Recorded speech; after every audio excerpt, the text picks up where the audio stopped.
모닝 브리핑 일부 뉴스 매거진. 2016년 7월 19일 화요일 김용민의 뉴스 매거진입니다. 경북 성주에 외부 세력이 끼어들어서 폭력 사태가 빚어졌다는 정부와 보수 언론의 주장. 여러분은 어떻게 생각하십니까? 김용민 트위터에 물어봤습니다. 사드 배치 사태와 관련해 외부인은 누구냐고 말입니다. 대한민국 국민이 당사자다가 56%, 성주 군민이 당사자다 16%, 경상북도 도민이 당사자다 2%, 그리고 나머지는 모르겠다를 택했습니다.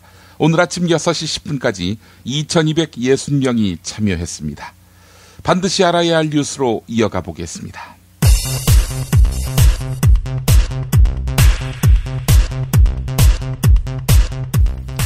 우병우 청와대 민정수석의 처가와 넥슨이 2011년 강남에 1,300억대 부동산을 매매하면서 관할구청에 중개인 없이 당사자 거래를 했다, 이렇게 허위 신고한 것으로 드러났습니다. 당사자 거래일이 있겠습니까?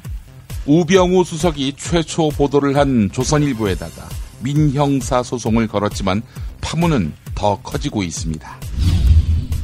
진경준 파문, 우병우 의혹이 쏟아지는 와중에 김수남 검찰총장은 대검찰청에서 진경준 검사장 비리 사건과 관련해 전국 고검장 회의를 열었습니다.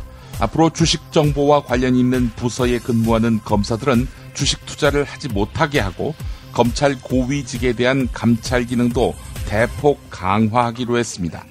대책이 없어서 이런 사태가 불거진 것 같지는 않은데 말이죠.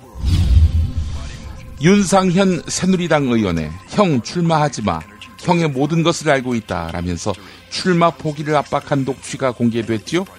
개인 차원의 행동이 아닌 것으로 확인되고 있다는 TV조선 추가 보도가 나왔습니다.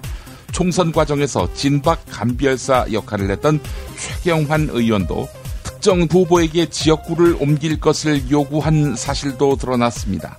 그 특정 후보는 서청원 의원 지역구에 출마하려던 김성회 전 의원이었습니다. 미군은 태평양 괌 기지에 배치된 사드 포대를 한국 국방부 관계자들과 취재진에게 공개했습니다. 전자파가 매우 미미하다, 이런 점을 일러주기 위해서인데요. 오늘 아침 보수 신문들은 대대적으로 이를 보도했습니다. 로버트 헤드룬드 한미연합사령부 기획참모부장이 성주는 레이더가 방사되는 위치보다 아래에 있기 때문에 환경, 안전, 건강을 안심할 수 있다는 것을 증명했다고 강조했습니다. 들어보시겠습니다. Today's visit should reassure and prove that there really does not pose any health, environmental or safety concerns being beneath the beam of the radar. 그러나 사드의 요격 성공률을 포함한 효용성과 엑스밴드 레이더의 대중국 탐지 능력, 레이더 안전거리 등 의문점은 쉽게 풀리지 않고 있습니다. 게다가 괌을 방문한 취재진 중에 전자파와 소음 전문가가 없었습니다. 일방적으로 미군 측 설명만 들은 것입니다.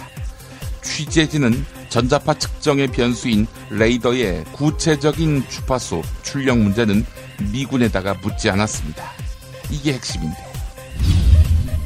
영동고속도로 추돌 사고가 충격을 주고 있습니다. 이런 가운데 경찰이 버스 운전자의 과실 여부에 대해서 조사하고 있는 것으로 전해졌습니다. 졸음운전이나 운전 중 휴대전화 조작 등 과실 여부를 조사하고 있다는 것입니다. 휴가철 고속도로에서 갑자기 정체되면 매우 위험합니다. 오주석 도로교통공단 선임연구원이 KBS와 가진 인터뷰 들어보시겠습니다.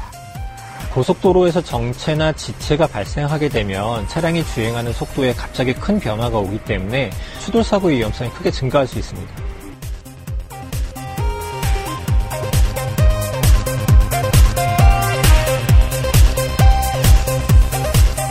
김용민의 뉴스 매거진 광고 듣고 오겠습니다. 조광래 중고차 대표 조광래가 들려드리는 오늘의 한마디. 두려워할 것은 아무것도 없다. 이해해야 하는 것이 있을 뿐이다.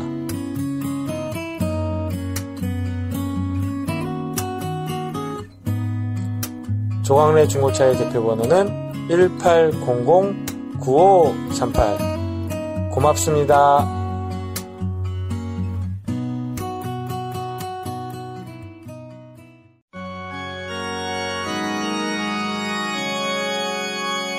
거품없는 만남, 아름다운 결혼 1600-1475 클럽센트가 맺어드립니다. 고액의 선불 가입 비용을 상상하셨나요? 1600-1475 클럽센트는 만남이 성사된 경우에만 비용을 결제하는 후불제 결혼정보회사입니다. 10년 이상 20년 경력의 베테랑 커플 매니저가 당신의 반쪽을 어떻게 찾아드리는지 믿고 맡겨보세요. 가장 행복한 만남. 그런데 비용은 절반으로.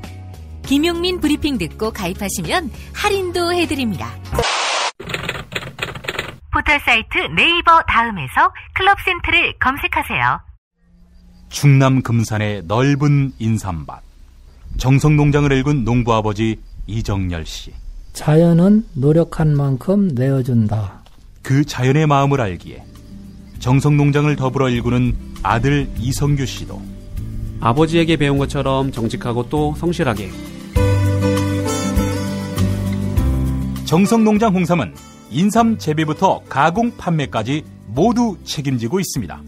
그래서 대한민국 1등 품질을 자부합니다. 검색창에 정성농장 홍삼을 검색해주세요. 정성농장 홍삼. 전화문의는 010-9754-6972. 조선에 딸로서 잘하는 죄밖에 없는데. 남북 통일 만세! 새날이 올 때가 불리한 진술을 거부할 수 있습니다. 김무성 나와! 이런 민주주의를 하라, 이 새끼야!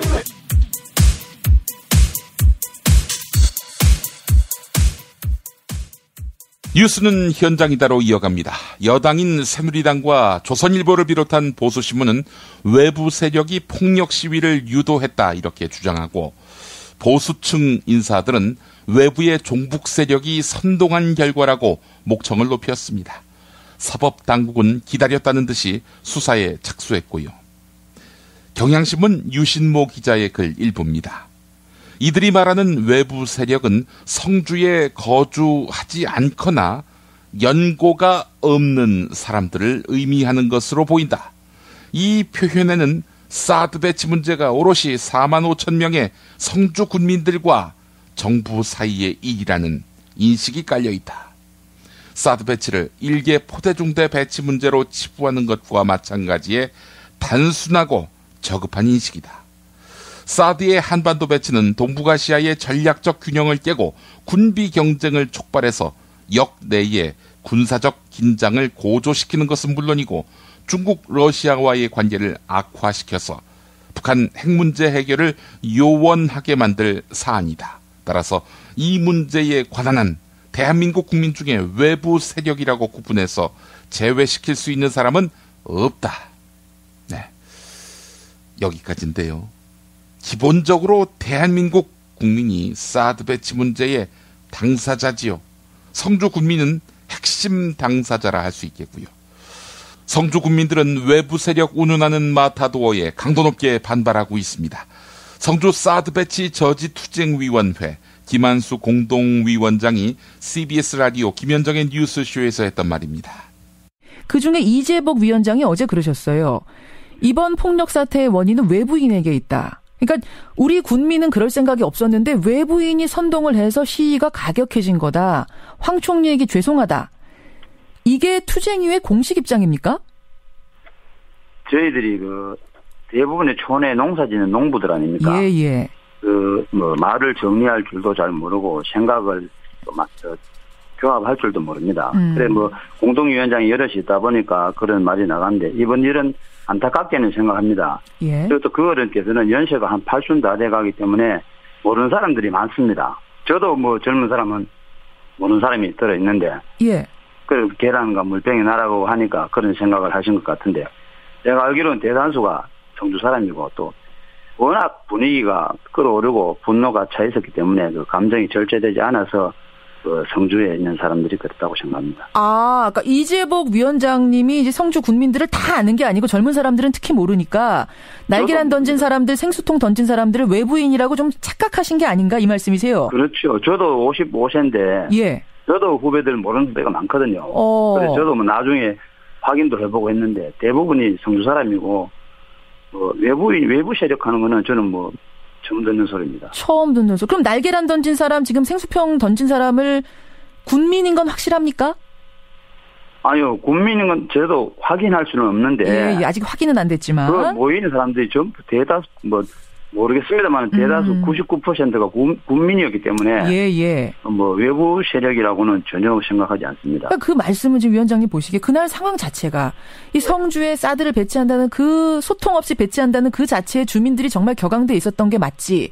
누가 와서 그렇죠. 격앙 안 돼 있는 사람들을 격앙되게 불지피고 이런 상황은 아니었단 말씀. 전혀 아닙니다. 지금도 마찬가지지만은 그 두려움과 분노에 떨고 정부가 일방적인 결정 때문에 전부 당황해서 하고 있기 때문에 우리가 표현하는 방법을 잘 모르잖아요. 농업인들이. 그래서 그런 그 자제력이 좀 떨어지고 흥분한 분위기를 그대로 표출된 것 같습니다. 그렇군요. 지금 경찰이 어쨌든 대대적인 색출 작업한답니다. 어떻게 생각하세요? 참 안타까운 일인데 이번 일을 우리가 쓰레기장이나 발전소를 반대하는 것이 아니라는 걸 모두 잘 알고 있습니다. 국민들이. 듣도 보도 못한 아주 최첨단 무기체계를 갖다 놓기 때문에 두려움에 떨고 있는 겁니다. 우리를 그 폭도로 보면서 수사를 시작하고 또 강압적인 수사를 하려고 하는 것은 절대로 받아들일 수가 없습니다. 폭도로 몰고 있다는 생각이 드세요? 아니, 자꾸 외부 세력이 와서 그리고 조직적으로 했다 하는 뉘앙스가 자꾸 언론에 나오기 때문에 그렇게 비치는 것 같은데 우리는 폭도도 아니고 농업인들입니다. 순수한. 그렇기 때문에 우리가 뭐 감정을 절제하거나 또 슬기롭게 표현하는 방법들을 잘 모릅니다. 그래서 나타난 결과이지 계획적이나 뭐 조직적으로 뭐 방해하거나 또 뭐 그런 거는 한 게 없습니다. 계획적이고 그리고 또 그때는 우리가 비대위가 구성되어 있지 않고 초기에 공백 상태였기 때문에 모든 사람들이 우리 통제권 안에 있지 않았습니다. 사드 배치 결정에 따른 경북 성주 군민들의 분노가 새누리당 탈당 기류로 이어지고 있습니다. 사드 배치 저지투쟁위원회는 촛불 집회 때부터 집회 현장에 새누리당 탈당계를 비치했고요. 어제 하루에만 200여 명이 탈당계를 냈다고 밝혔습니다. 그리고 새누리당 소속의 지방자치단체장에게도 거듭 압박하고 있는데요. 눈치 보고 있는 이완영 의원에 대해서는 질타를 쏟아냈습니다. 어젯밤에 있었던 촛불 집회 실황 일부를 들어보려고 합니다. 우선 황교안 국무총리가 탄 차량에 의해 뺑소니 사고를 당한 성주 군민 이민수 씨 이야기, 또 다른 성주 군민의 목소리 이어 들으시겠습니다. 안녕하세요. 성주에 사는 이민수입니다. 오늘 현장 조사를 했습니다. 하고 왔는데 너무 어이도 없고 너무 답답해서 용기 내서 나왔습니다.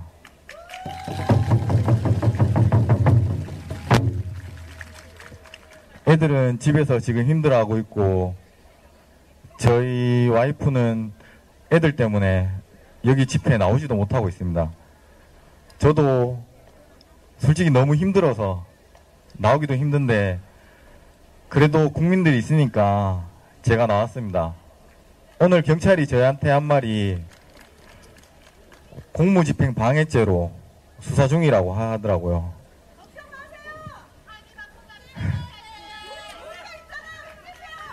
오늘 목격자가 나왔다 하더라고요. 경찰이 갑자기 저한테.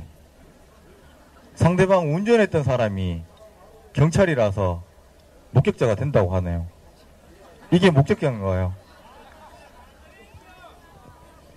너무 듣고 어이가 없는데 또 당황스러운 거는 성주 파출소에서 분명히 있다 했던 블랙박스도 없어졌어요. 지금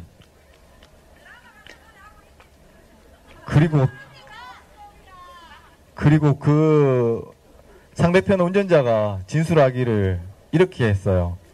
제가 후진해서 먼저 받고 그 다음에 경찰이 제 차를 유리창을 부셨대요. 어느 시나리오를 써도 이렇게는 못 써요. 너무 답답하고 너무 우울해서 저도 이제는 안 참고 나서서 끝까지 한번 싸워볼 거예요.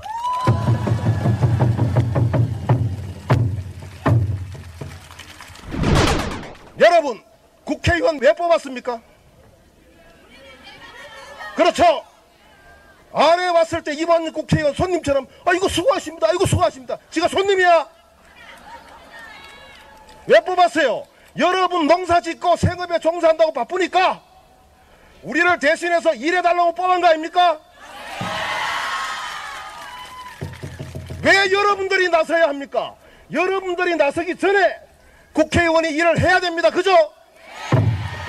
여러분이 나섰다는 것은 그 이완영 국회의원이 일을 안 했다는 겁니다. 다음부터 그런 사람 뽑지 마세요. 그리고 성주 군수님, 여기 계시는 도의원님, 군의원님, 절대로 유혹에 넘어가서는 안 됩니다. 대구에서 성주까지 지하철을 닦아준다. 몇천억을 지원해준다. 여기에 넘어가면은 여러분들은 역사의 죄인이 됩니다. 전쟁이 나서 성주 군민이 몰살당하고 풀 한 폭이 나무 한 폭이 남지 않게 되었을 때 그들은 그 죄를 그대로 뒤집어 쓰게 되는 겁니다. 20년 30년 후에 암이 발생하고 경화가 나왔을 때 그 죄는 다 타협한 자의 몫입니다. 사랑하는 형제 여러분, 여러분이 열심히 일하는 것도 중요하지만 국회의원, 군수, 도의원, 군의원, 간수 잘 하십시오. 감사합니다. 국방부가 괌에 기자들을 데리고 갔습니다. 그리고 사드 레이더 기지를 보여줬지요. 앞서서는 한국에 배치된 그린파인 레이더를 보여줬고요. 민중의 소리는 아무 소용이 없는 짓이다, 이렇게 단언합니다. 레이더의 출력, 이게 문제인데 이걸 도외시하고 무슨 측정을 한단 말인가 라고 목청을 높인 것입니다.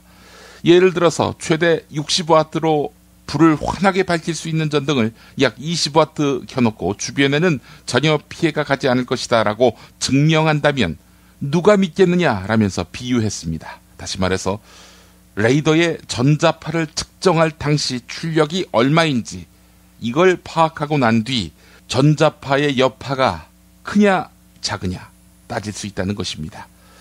레이더의 출력도 공개하지 않고 전자파를 측정하는 것은 의미가 없다는 이야기지요. 네, 괌의 기자들을 데려간 사안과 관련해 어제 김용민 브리핑 1주년 뉴스 아카데미 리세팅 코리아의 연사로 나온 김종대 정의당 의원 이렇게 지적했습니다. 들어보시죠. 이번에 그 한미 공동검토가 3월부터 진행이 됐는데 7월까지니까 물경 4개월 아닙니까? 예. 그 환경성 평가, 이 전자파 대책에 대해 어떻게 검토했냐? 아니 환경 전문가가 검토팀에 들어가긴 했냐? 이런데 답변을 못해요. 그러면서 환경 전문가들한테 자문을 잘 받고 있습니다. 이렇게 답변을 했어요. 그러니까 환경 영향 평가는 없었어요. 이제 하겠다는 거 아닙니까? 오늘 뉴스 보셨어요? 이제 3단계 평가를 이제 하겠다는 거죠. 그래 이게 100m인지 400m인지 3.6km인지 여러 가지 썰이 난무한 가운데 안전하다고 주장하면서 오늘 국방부 출입 기자를 괌에 다 데리고 갔잖아요. 그 괌에 똑같은 X밴드 레이더가 있으니까 거기 가서 보여주겠다. 그런데 갔는데 저기 미군이 전자파에 대해서는 공개할 수 없다고 그래 보니까. 그러니까 이게 큰일 나네. 이게 지금 다 데리고 가는데 아까 뉴스에 나왔어요. 그것도 국방부 출입기자실에 간사기자가 쓴 거니까 신뢰성이 있어요. 예, 간사기자가 쓴 기사를 제가 보고 왔는데 그 뭐 전자파 환경 영향 평가는 사드는 보여주긴 하겠는데 그건 공개 못 하겠다. 이래가지고 지금 이게 뒤죽박죽 돼가고 있습니다. 그러니까 그 전자파가 뭐 100m만 지나면 안전하다, 하늘로 쏘니까 밑에는 괜찮다, 이런 얘기들 많이 하면서 국방부가 어떤 증거도 제시를 못합니다. 그러면서 유사한 레이더 앞에 가서 측정을 했거든요. 그린파인 레이더라는 걸 한국군이 갖고 있는데 충청도에 있다는. 예, 요게 출력이 세요. 그래서 그걸 갖고 한번 시험해보자, 이래서 이제 기자를 데리고 갔는데, 그린파인 레이더는 조기경보 레이더입니다. 즉 뭐가 위협이 다가올 때 탐지를 해주는 거예요. 근데 X밴드 레이더는 그게 아니라 조기경보, 즉 탐지도 하지만 추적까지 다 해야 돼요. 그러니까 전파의 종류가 다르잖아요. 레이더가 다른 레이더예요. 그래서 비교 대상이 안 되는데 단순한 출력만 가지고 비교를 한다면은 어떻게 전파 종류라는 게 여러 가지가 있고, 또 X밴드라는 X가 암호명입니다. 이 주파수 대역이 군사 기밀이에요.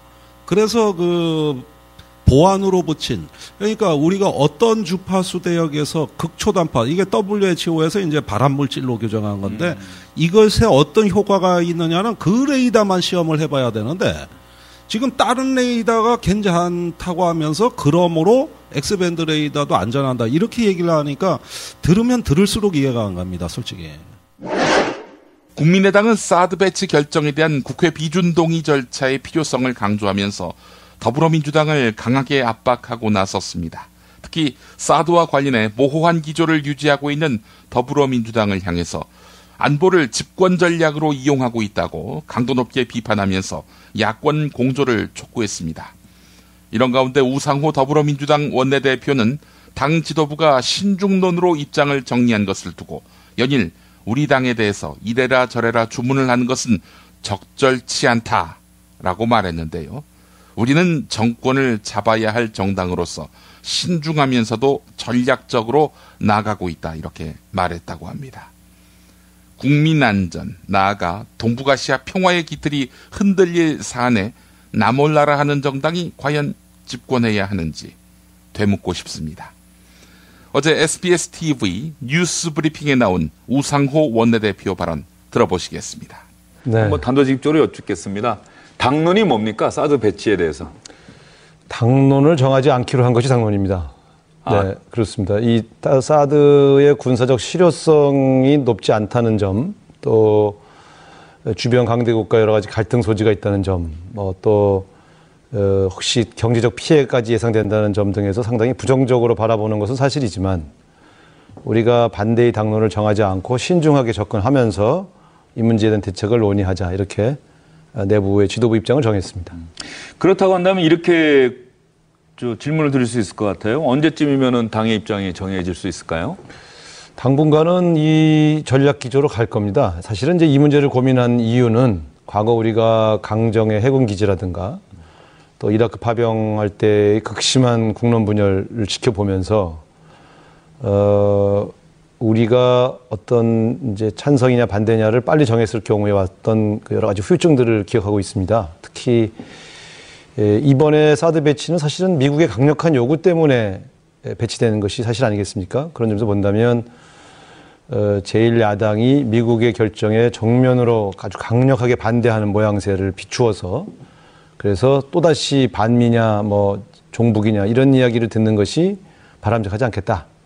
다만 이 사드 배치를 결정하는 과정의 문제점이라든가 여러 가지 우리 국익에 부합되지 않는 여러 문제점들은 지속적으로 국회에서 따져서 그 대책을 강구하는 책임 있는 모습을 견제 나가자, 이렇게 내부적으로 결정했습니다.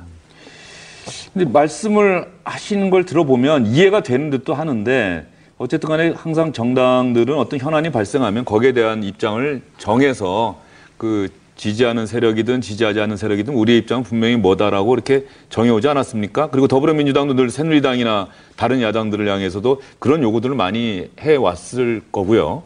그런데 유독 사드 문제에 관해서만 신중한 자세를 견지하려고 하는 건 내년 대선을 염두에 둔 또 그런 포석 아니냐, 그렇습니다. 이런 얘기들이 있던데요. 만약에 대선을 고민하지 않았다면 이 문제에 대한 입장이 비교적 쉽게 결정됐을 겁니다. 그러나 대선을 앞두고 우리가 어떤 입장을 정하는 것이 과연 수권 정당으로서 적절한가, 또 내년 대선 전국에서 어떤 이슈들이 제기될 것이며 그 이슈들이 제기될 때 이 사드 문제에 대한 지금 입장 정리가 어떤 결과를 만들 것인가에 대해서 우리로서는 신중하게 숙고할 수밖에 없다고 하는 것이 이제 기본 입장입니다. 새누리당에 폭탄이 떨어졌습니다. 친박 핵심인 최경환, 윤상현 새누리당 의원의 공천 신청 포기하라. 이런 요구를 했다는 의혹 때문입니다. 누구한테 했던 이들 정권 실세의 요구였을까? 4.13 총선 공천 과정에서 친박계 맏형 서청원 의원의 지역구인 경기도 화성갑에 출마한 김성회 전 의원에게 지역구 변경을 종용한 사태의 증거였습니다. 조선일보가 보도했는데요. TV조선은 총선을 앞둔 지난 1월 말 최경환 의원이 서청원 의원 지역구에 출사표를 던진 김성회 전 의원에게 전화를 해서 나눈 대화 녹취 파일을 공개했습니다. TV조선은 앞서서 최경환 의원의 통화에 앞서서 윤상현 의원이 김성회 전 의원과 나눈 통화 내용도 보도했습니다. 어제 공개된 대화 내용은 친박 핵심부의 총선 개입을 시사할 뿐 아니라 박근혜 대통령까지 언급됐다는 점에서 여권을 뒤흔들 파급력이 있을 것으로 보입니다. 비박계 당권 주자들 반발했습니다. 주호영 의원의 논평 들어보실 텐데요. 윤상현 의원 발언 녹취를 엮었습니다. 들어보시죠.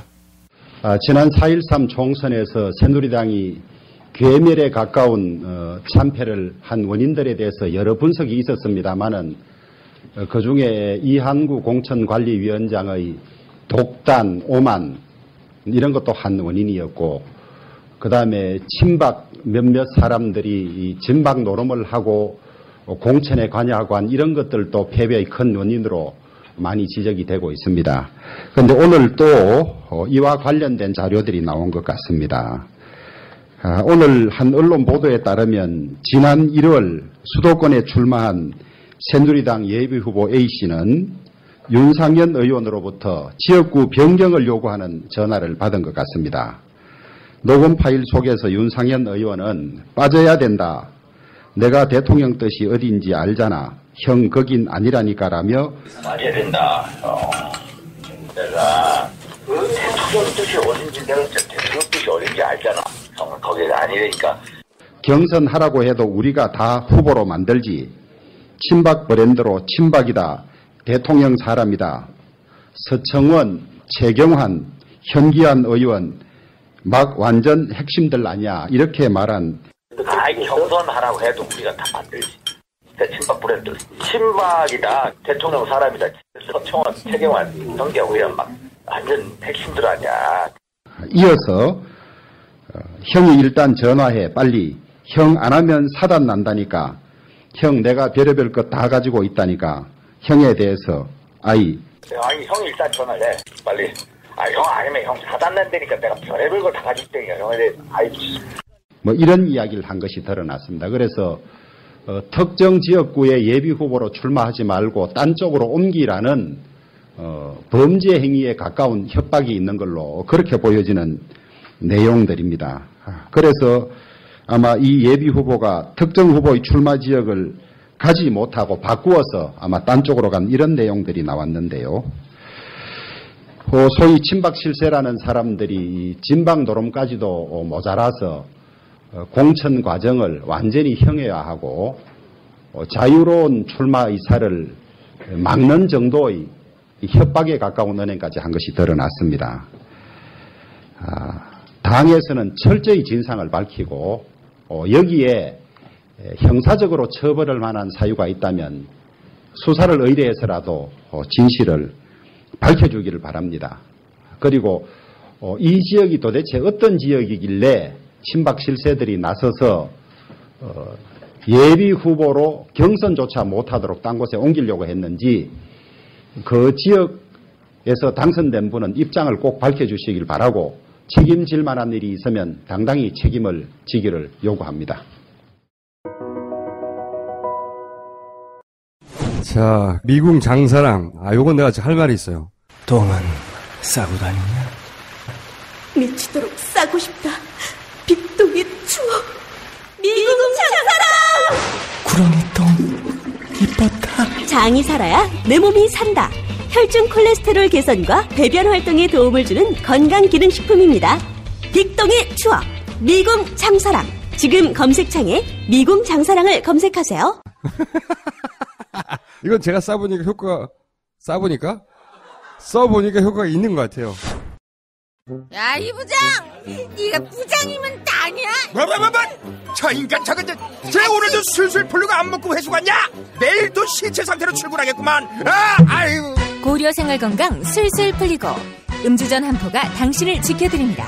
특허받은 천연 유래 성분 숙취 해소제 술술 풀리고를 은하계 최저가로 딴지마켓에서 만나보세요. 야, 이 부장! 네가 부장이면 땅이야? 뭐? 저 인간 저건 쟤 오늘도 술술 풀리고 안 먹고 회수 갔냐?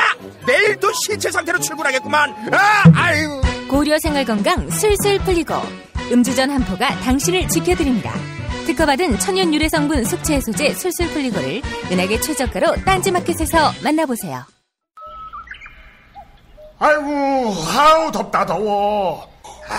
이제 우리 몸 생각해서 이 보양식이라도 먹어야 되는 거 아니야? 이 장어가 남자한테 좋다는데. 장어도 몸에 좋은 장어 있고 몸에 해로운 장어가 있어. 난 너가 장어를 반길 줄 알았지. 안 반가워. 자, 일단 이거 한 잔 해. 그래.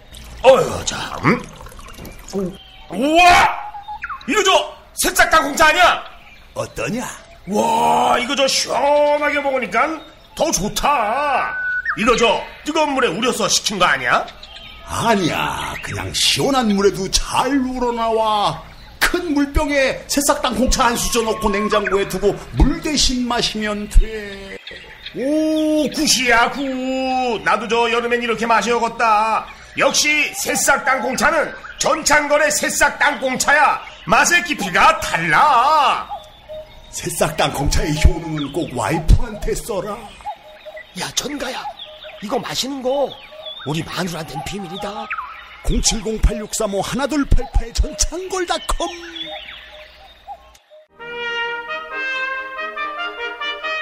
피튀기며 박학다식을 뽐내는 퀴즈, 피박 퀴즈. 네, 오늘도 무와 환 나오셨습니다. 새누리당이 친박과 비박으로 나뉜 것으로 알려져 있는데 아닙니다. 양아치와 비양아치만 있을 뿐입니다. 비양아치의 수장, 비양, 무 인사드립니다. 닥치라고. 뭐 어디서 김성회가 녹음한 거 듣고 와서 이야기하는 모양인데, 곡해하지 말라고. 곡해할 마음 없다. 근데 그 녹취를 듣고 양아치라고 하지 않으면 내가 머저리가 되거든. 양아치를 양아치라고 부를 수 있는 자유만은 허락해다오. 화나. 뭐 윤상현 녹취 들어봤나? 형의 모든 걸 다 알고 있어. 이 말 안 들어봤냐고. 그 말이 유독 온전히 오롯이 김성회한테만 하는 말로 들렸던 모양이지. 야, 니들이 날 아는 만큼 나도 니들 잘 알아. 야, 나를 우습게 보지 말아라. 설령 니들이 내가 모르는 나의 추문을 만들었어도 말이야. 난 문제가 없어. 야, 뇌물을 주고 또 받고 사위가 마약하고 딸이 이상하게 대학 교수가 됐고 일가 친척 사돈까지 이런저런 추문에 휘둘려도 끄떡없는 나 아니냐. 허나 우리가 뭐 깨끗해서 여기까지 왔냐? 닥치라고. 뭐 그래, 그게 정녕 진심이라면 앞으로는 우리한테 시비 걸지 말라고. 알았어? 허나 나는 이게 걱정되는 기다. 김성회가 왜 이 녹취를 공개했겠는가 이거야. 만약 니네가 다음에도 또 다음에도 집권할 것 같으면 과연 김성회가 이걸 공개했을까? 그니까 이게 레임덕이다 이 말이야? 레임덕. 레임닭이 아니라 레임덕. 야, 허나 근데 궁금한 게 사드 파문 잠재우려고, 즉 이슈 물타기를 하려고 이 녹취를 공개한 건 아니겠지? 연예인 갖고는 잘 안 되니까 이제는 자폭성 폭로로 물타기 하려는 거. 이 새끼 아무 말도 못하네. 이 새끼 봐라, 아무 얘기도 못해요 지금. 대꾸를 안 하면 새끼 그럼 시인하는 거지. 야, 그렇다면은 니들은 혹시 정치권에 진출한 그 악명 높은 자해공갈단? 닥치라고! 그 KBS 보도국장 하던 김시곤이 녹취 딴 거 갖고 지랄지랄 하더니 야 어떠냐? 친박이 친박거 녹취하는 사태 어떻게 봤어? 야, 그 친박이 물 빠지니까 개 아수라판 몰골이 다 드러나는구나. 이걸 고사성어로 배반낭자라고 하지. 배반낭자. 배반낭자? 어떤 아가씨가 배반을 했냐고? 고무신을 거꾸로 신는 모양인데 군대 갔는데 고무신 거꾸로 신는 건 그건 죄악이라고. 군대? 어이, 예비역 일병헌 방위 여친도 고무신 거꾸로 신던가? 저녁 5시면 날마다 제대하는데. 어이, 예비역 이병무 방위에도 계급이란 게 있지. 어디 2등병 출신이 1등병한테 그런 당신이 여성 총리 후보가 거론될 때 아니 전쟁 나면 여자 총리로 되겠나? 이러셨지. 아니 방위병 출신이 대통령이 돼서 전쟁이 나면 그때는 어떡하려고? 군을 통수할 수 있겠어? 닥치라고 이 새끼야. 하여간 이 깜도 안 되는 것들이 실세라고 집권 세력이라고 주류라고 이렇게 해서 설쳐대고 다니다가 이 사달이 나지 이 새끼들아. 숭어가 뛰니까 망아지도 뛰는 거 아니야 이 새끼야. 아니 망아지가 뛰다니? 이거 숭어가 뛰니까 뿔난 망아지가 뛴다. 아니 뿔난 망아지가 왜 나와? 물하고 못하고 다른데. 이거 숭어가 뛰니까 기름장어도 뛴다. 아니 기름장어가 거기서 또 왜 나와? 이거 숭어가 뛰니까 고등어가 뛰어서 미세먼지가 난다. 닥치라고.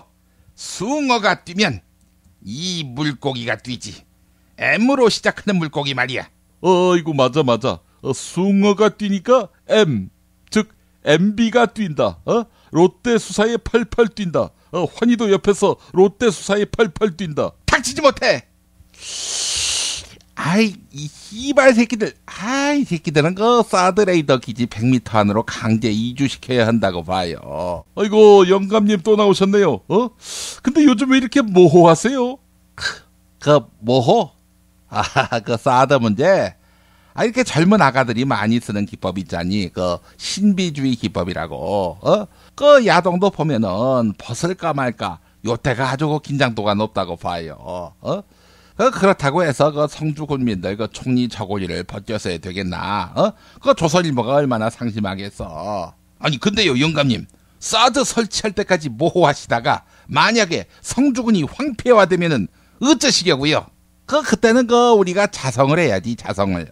우리 내부의 판단 미스에 책임이 컸다고 하면서 그러면서 반성을 해야지. 자성을 하신다, 반성을 하신다. 그러면 책임은 인님이 지시는 겁니까?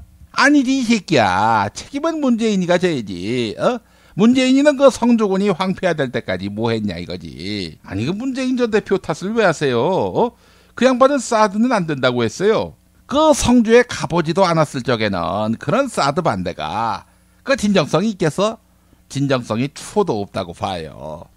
만약에 성주에 갔다면 어땠을까요? 그러면 외부 세력 문재인 이렇게 해놓고 두들겨 패지 않겠어요? 영감님, 정말 영감님의 그 깊이를 모르는 정치 스킬, 있는 그대로 교과서입니다. 레전드예요. 이 자기의 그 공로는 극대화하고 자기가 불리하면 최대한 그 책임의 크기를 줄이거나 남한테 떠넘기고, 이건 고수나 할 수 있는 신공이지요. 야, 그 똥보야, 너 들었지? 너는 뭐 기가 막혀 하겠지만 나는 또 내년에 김 대통령 시대를 창출할 주인공이라고 봐요. 결국 그렇게 가게 돼 있다고. 어처구니가 반푼어치도 없습니다. 임님, 책이나 한 권 만드세요. 표 한 장 얻지 않고도 5선 국회의원이 되는 법. 아니면 표 한 장 얻지 않고도 제1야당의 모든 권력 손에 다 넣기. 그것도 실력이지 이 새끼야. 빼지 한번 못 알아본 새끼가 이렇게 말이 많아요. 하여간 그 대선 출마할 생각이 없는 그 손학규계를 흡수해가지고 내년 대선에 대비해야지. 신에게는 12명의 손학규계 의원이 있다고 봐요. 신, 당선의 신, 정치의 신. 아이 그만하세요. 그 국회의원들이 아메바입니까? 아이 새끼 아메바라니. 하이 씨발 기습당했네 이 새끼. 야, 그 아메바가 그 안면 표시된 게 그 상대한테 넘어갔을 적에 상대에게 그 2000포인트의 데미지를 주는 유희왕의 그 아메바냐? 아메바. AMB. 야, 똥보야. 아메바는 그 섹스 없이 그 번식하더라고. 야, 네가 그 아메바라는 설이 있어. 그거 너무 뚱뚱해서 누가 널 낳았겠냐 이 말이지. 아, 그만하세요. 왜 가족 개그까지 치십니까? 가족 개그라니 이 새끼야. 그거 너 혼자 태어났다는 건데 그게 무슨 가족 개그야? 너 이 새끼 그 택시 타고 가다가 고개를 넘어갈 적에 차가 갤갤대면은 택시 운전기사한테 화내지 이 새끼야. 빨리 안 간다고. 새끼야 그 누가 누구한테 그 화를 내? 아니 그게 퀴즈하고 무슨 상관이 있습니까? 상관이 있지 이 새끼야. 너 이 새끼 그 네가 뚱뚱한 이유가 뱃속에 숙변이 많기 때문이라고 봐요. 이럴 때는 그 미궁 장사랑을 먹어줘야지. 한 포만 먹어도 그 뱃속에서 지진이 나더라고. 여러분, 그 미궁 장사랑 드실 적에는 조심하셔야 한다고 봐요. 일단 그 변기가 온전한지 이게 그 태산 같은 똥이 나오는데 막혀보라고 감당하기가 힘들다고 봐요. 쏙쏙 뽑히게 만드는 그 미궁 장사랑. 이 장 안에서는 그 도저히 살 수 없는 똥들이 그냥 뭐 엑소더스 한다고 봐요. 아니 그 지금 이 시간에 웬 똥 얘기입니까? 그리고 광고는요. 광고 시간에 하고 있습니다. 그 이님은 미궁장사랑을 070-4115-0365에 주문하셨죠? 아니 그 이 무식한 새끼가 어떻게 알았지? 070-4115-0365에 주문한 거를 말이야. 야 똥보야 너 어떻게 알았어? 이제 그 충분히 됐으니까 자 퀴즈 문제 내시죠. 이 새끼 너 이 새끼 장사 잘한다 이 새끼야. 똥보 새끼가. 자 그 오늘 그 문제를 드리도록 할게요.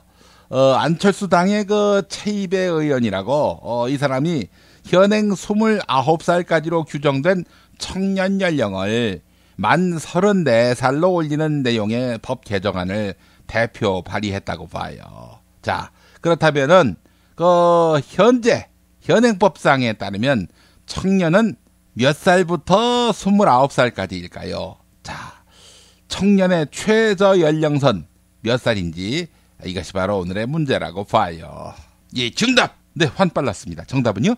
이 정답은 20살. 틀렸습니다. 20살일 것 같죠? 아닙니다. 아니, 투표할 수 있는 나이부터 청년 아니야? 그 밑은 청소년이고 말이야. 아닙니다. 네. 청소년을 예우하는 정부가 됐으면 좋겠다는 말씀은 드리고 싶네요. 옛날에는 뭐 10대 때 대부분 결혼하지 않았니? 20살부터 청년이라고 말하는 건 문제야. 야, 걸그룹 아이돌 그룹만 보더라도 20살은 올드하거든. 20살이 올드하면 30살 넘어서부터는 가요 무대에 나가겠어요? 이 새끼, 그거 갖고 트집을 잡냐? 바로 정답 가자. 정답은 수줍은 17살. 수줍은 17살. 주진우 기자의 자칭 수식어죠? 이거 아닌가? 그럼 그 수줍은 44살. 주진우 나이가 44이잖아. 틀렸습니다. 자, 오늘도 애청자 여러분이 맞히셔야겠습니다. 선물은 우리나라 대학원에는 왜 키팅 선생 같은 교수가 없는지 하는 아쉬움을 남기게 하는 그런 것입니다. 슬픈 대학원생들의 초상 시즌1, 슬픈 대학원생들의 초상 시즌1 북 에디션에서 낸 책인데요. 맞히시는 분께 하루 2분씩 골라서 선물로 드리겠습니다. 팟빵 게시판에 이메일 주소, 사연, 정답을 적어 올려주시면 되겠습니다. 대한민국 최초 대학원생들의 리얼 웹툰. 네, 교수가 까라면 까야 하는 대학원생들의 삶을 깠습니다.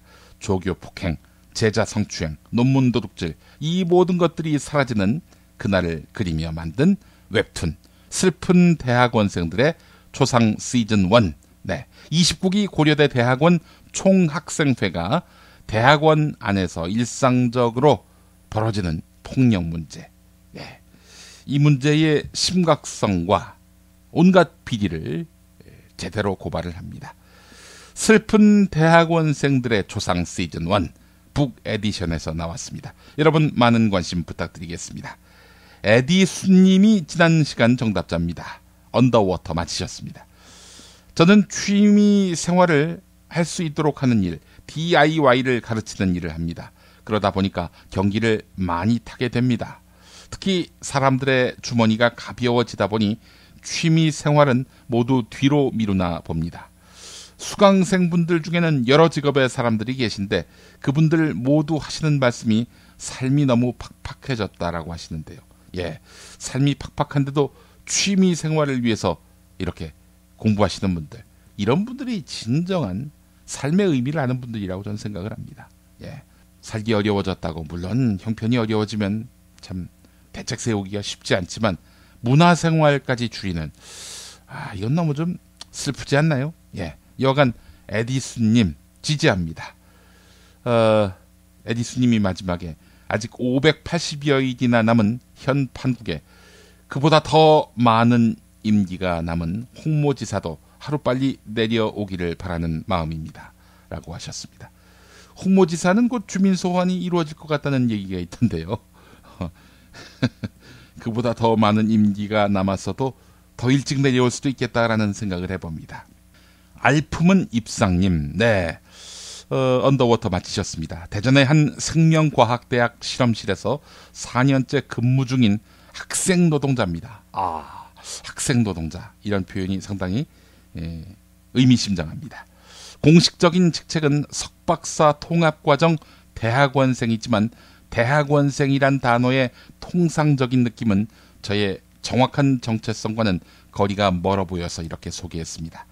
대학원이란 대학에서 배운 공부를 좀 더 심화해서 전문적인 지식을 쌓는 곳이라고 많이들 상상하지만 분야에 따라서 학문적 성취를 이루는 과정이 공부라기보다는 육체 노동에 더 가까운 경우도 많습니다. 논문을 쓰기 위한 데이터를 만들기 위해 직접 실험을 수행해야 하는 이공계, 그중에서도 제가 속한 생명과학 분야에서는 상당히 노동집약적인 연구가 이루어집니다. 매일 아침 9시에 출근해서 온갖 유해물질을 다루며 자정이 넘도록 일하고 주말에도 노동에서 자유로울 수 없는 피로한 일상을 보내지만 학생이기 때문에 직장인에게 보장되는 수준의 소득이나 복지는 결코 기대할 수 없는 저희의 현실. 지도교수의 한마디에 절대 복종하면서 내 영역이 아닌 일도 당연한 내 일이 돼버리는 도제식 교육 시스템 안에서 언젠가 품었던 꿈은 계속되는 실망과 좌절 속에 빛을 잃어가고 언제 올지 모르는 졸업의 그날만을 기다리며 온갖 부당함을 힘겹게 감내하는 대학원 생활. 분위기의 차이는 다소 각양각색이겠지만 다른 분야, 다른 장소에서 이 순간 분명 수많은 대학원생들이 슬프게 고군분투하고 있겠지요. 슬픈 대학원생들의 초상이라는 웹툰이 나왔다는 말을 들었을 때 고등교육이라는 찬란한 휘장에 가려서 조명되지 못했던 대학원 생활의 어두운 이면이 드디어 많은 사람들의 공감 영역 안으로 들어갈 수 있겠구나 싶어서 반가웠습니다. 책 보내주시면 마음으로 읽으면서 공감의 힘을 얻고 우리의 현실을 개선하는 방법에 대해서도 골몰해 볼 수 있을 것 같습니다. 라고 하셨습니다. 네, 그리고 더 많은 주옥 같은 글을 남기셨는데 이 정도로 약하지요. 예, 알품은 입상님 힘내십시오. 피박 퀴즈 마칩니다.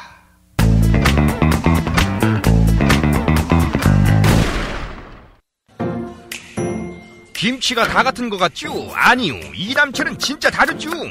겨울 전라도, 여름 강원도, 봄 가을 충청도 최고의 배추만 골라와야지요. 소금 영광에서 직송된 최고의 국산 천점이 기본 아닌가요?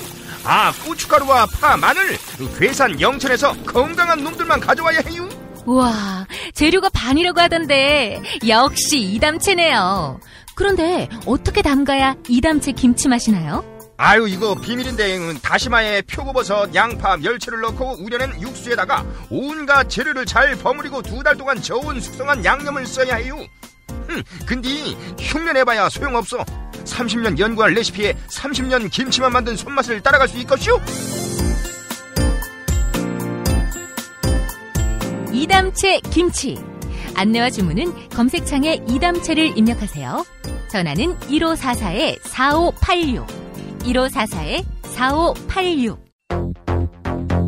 서울, 경기, 인천 지역의 신축 빌라 정보 빌라타임즈 하나면 됩니다. 현장 나와주세요.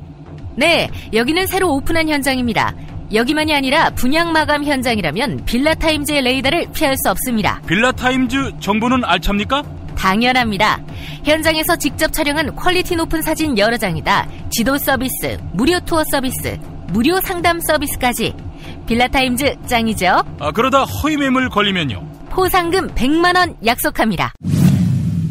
수도권 빌라에 관한 정직한 정보를 모았습니다. 빌라타임즈. 인터넷에서 만나세요. 박근혜 왜 저러지? 문재인, 김무성, 안철수는 또 왜 저러지? 뉴스로는 알 수 없는 진짜 정치 현장 이야기. 한겨레 정치팀 기자들이 취재 수첩을 낱낱이 공개합니다. 본격 정치관찰 팟캐스트. 언니가 보고 있다. 팟빵에서 언니를 검색하세요. 정치 한 건에서 시간입니다. 오늘도 한겨레 정치팀 정치바의 김원철 기자 만나보겠습니다. 김원철 기자님. 네, 안녕하세요. 예. 아이고, 정치권에 아주, 상당히 큰 폭탄이 떨어졌습니다.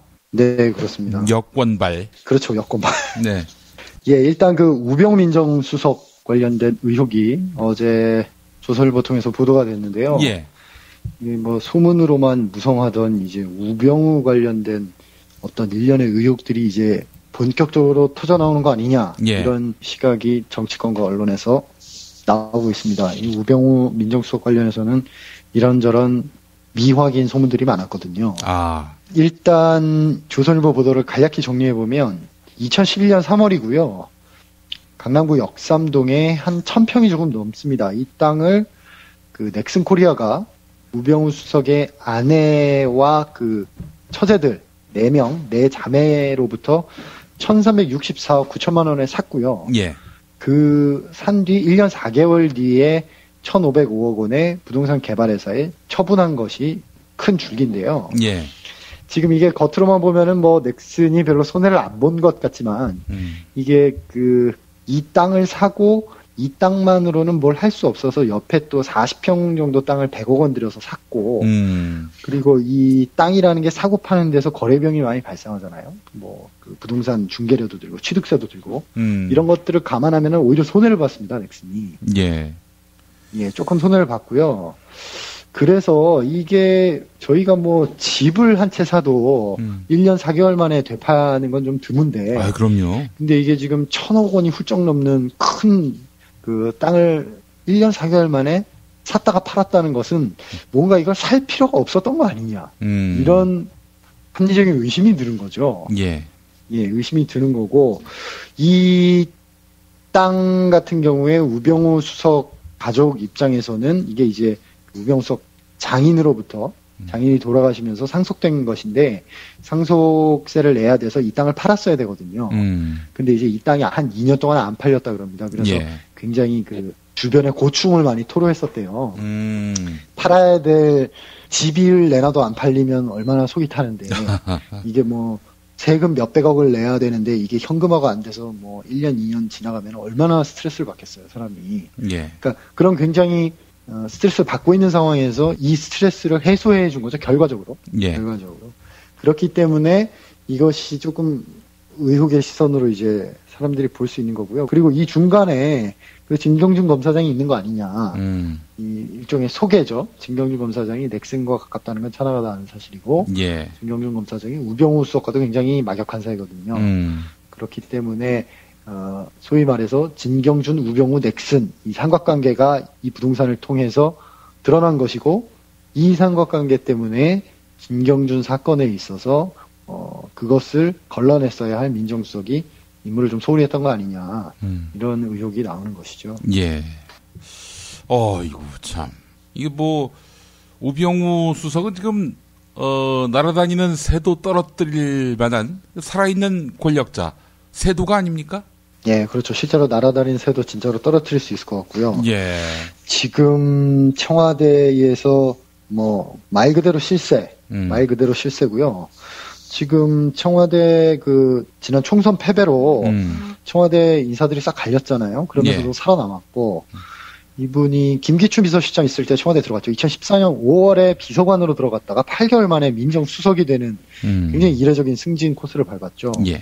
그때부터 박근혜 대통령의 총애를 독차지하면서 지금까지 청와대 최고 실세로 불리고 있습니다. 그때 당시에 그 민정비서관 시절에 민정수석이던 김영환 수석을 제끼고 김기춘 비서실장에게 직보를 했다. 이런 얘기도 나올 만큼 그래서 그 직보에 항의하는 차원에서 김영환 수석이 물러난 거 아니냐. 그런 얘기도 나올 정도로 굉장히 청와대 안에서 실세로 불림했었죠. 굉장히 오랫동안. 예.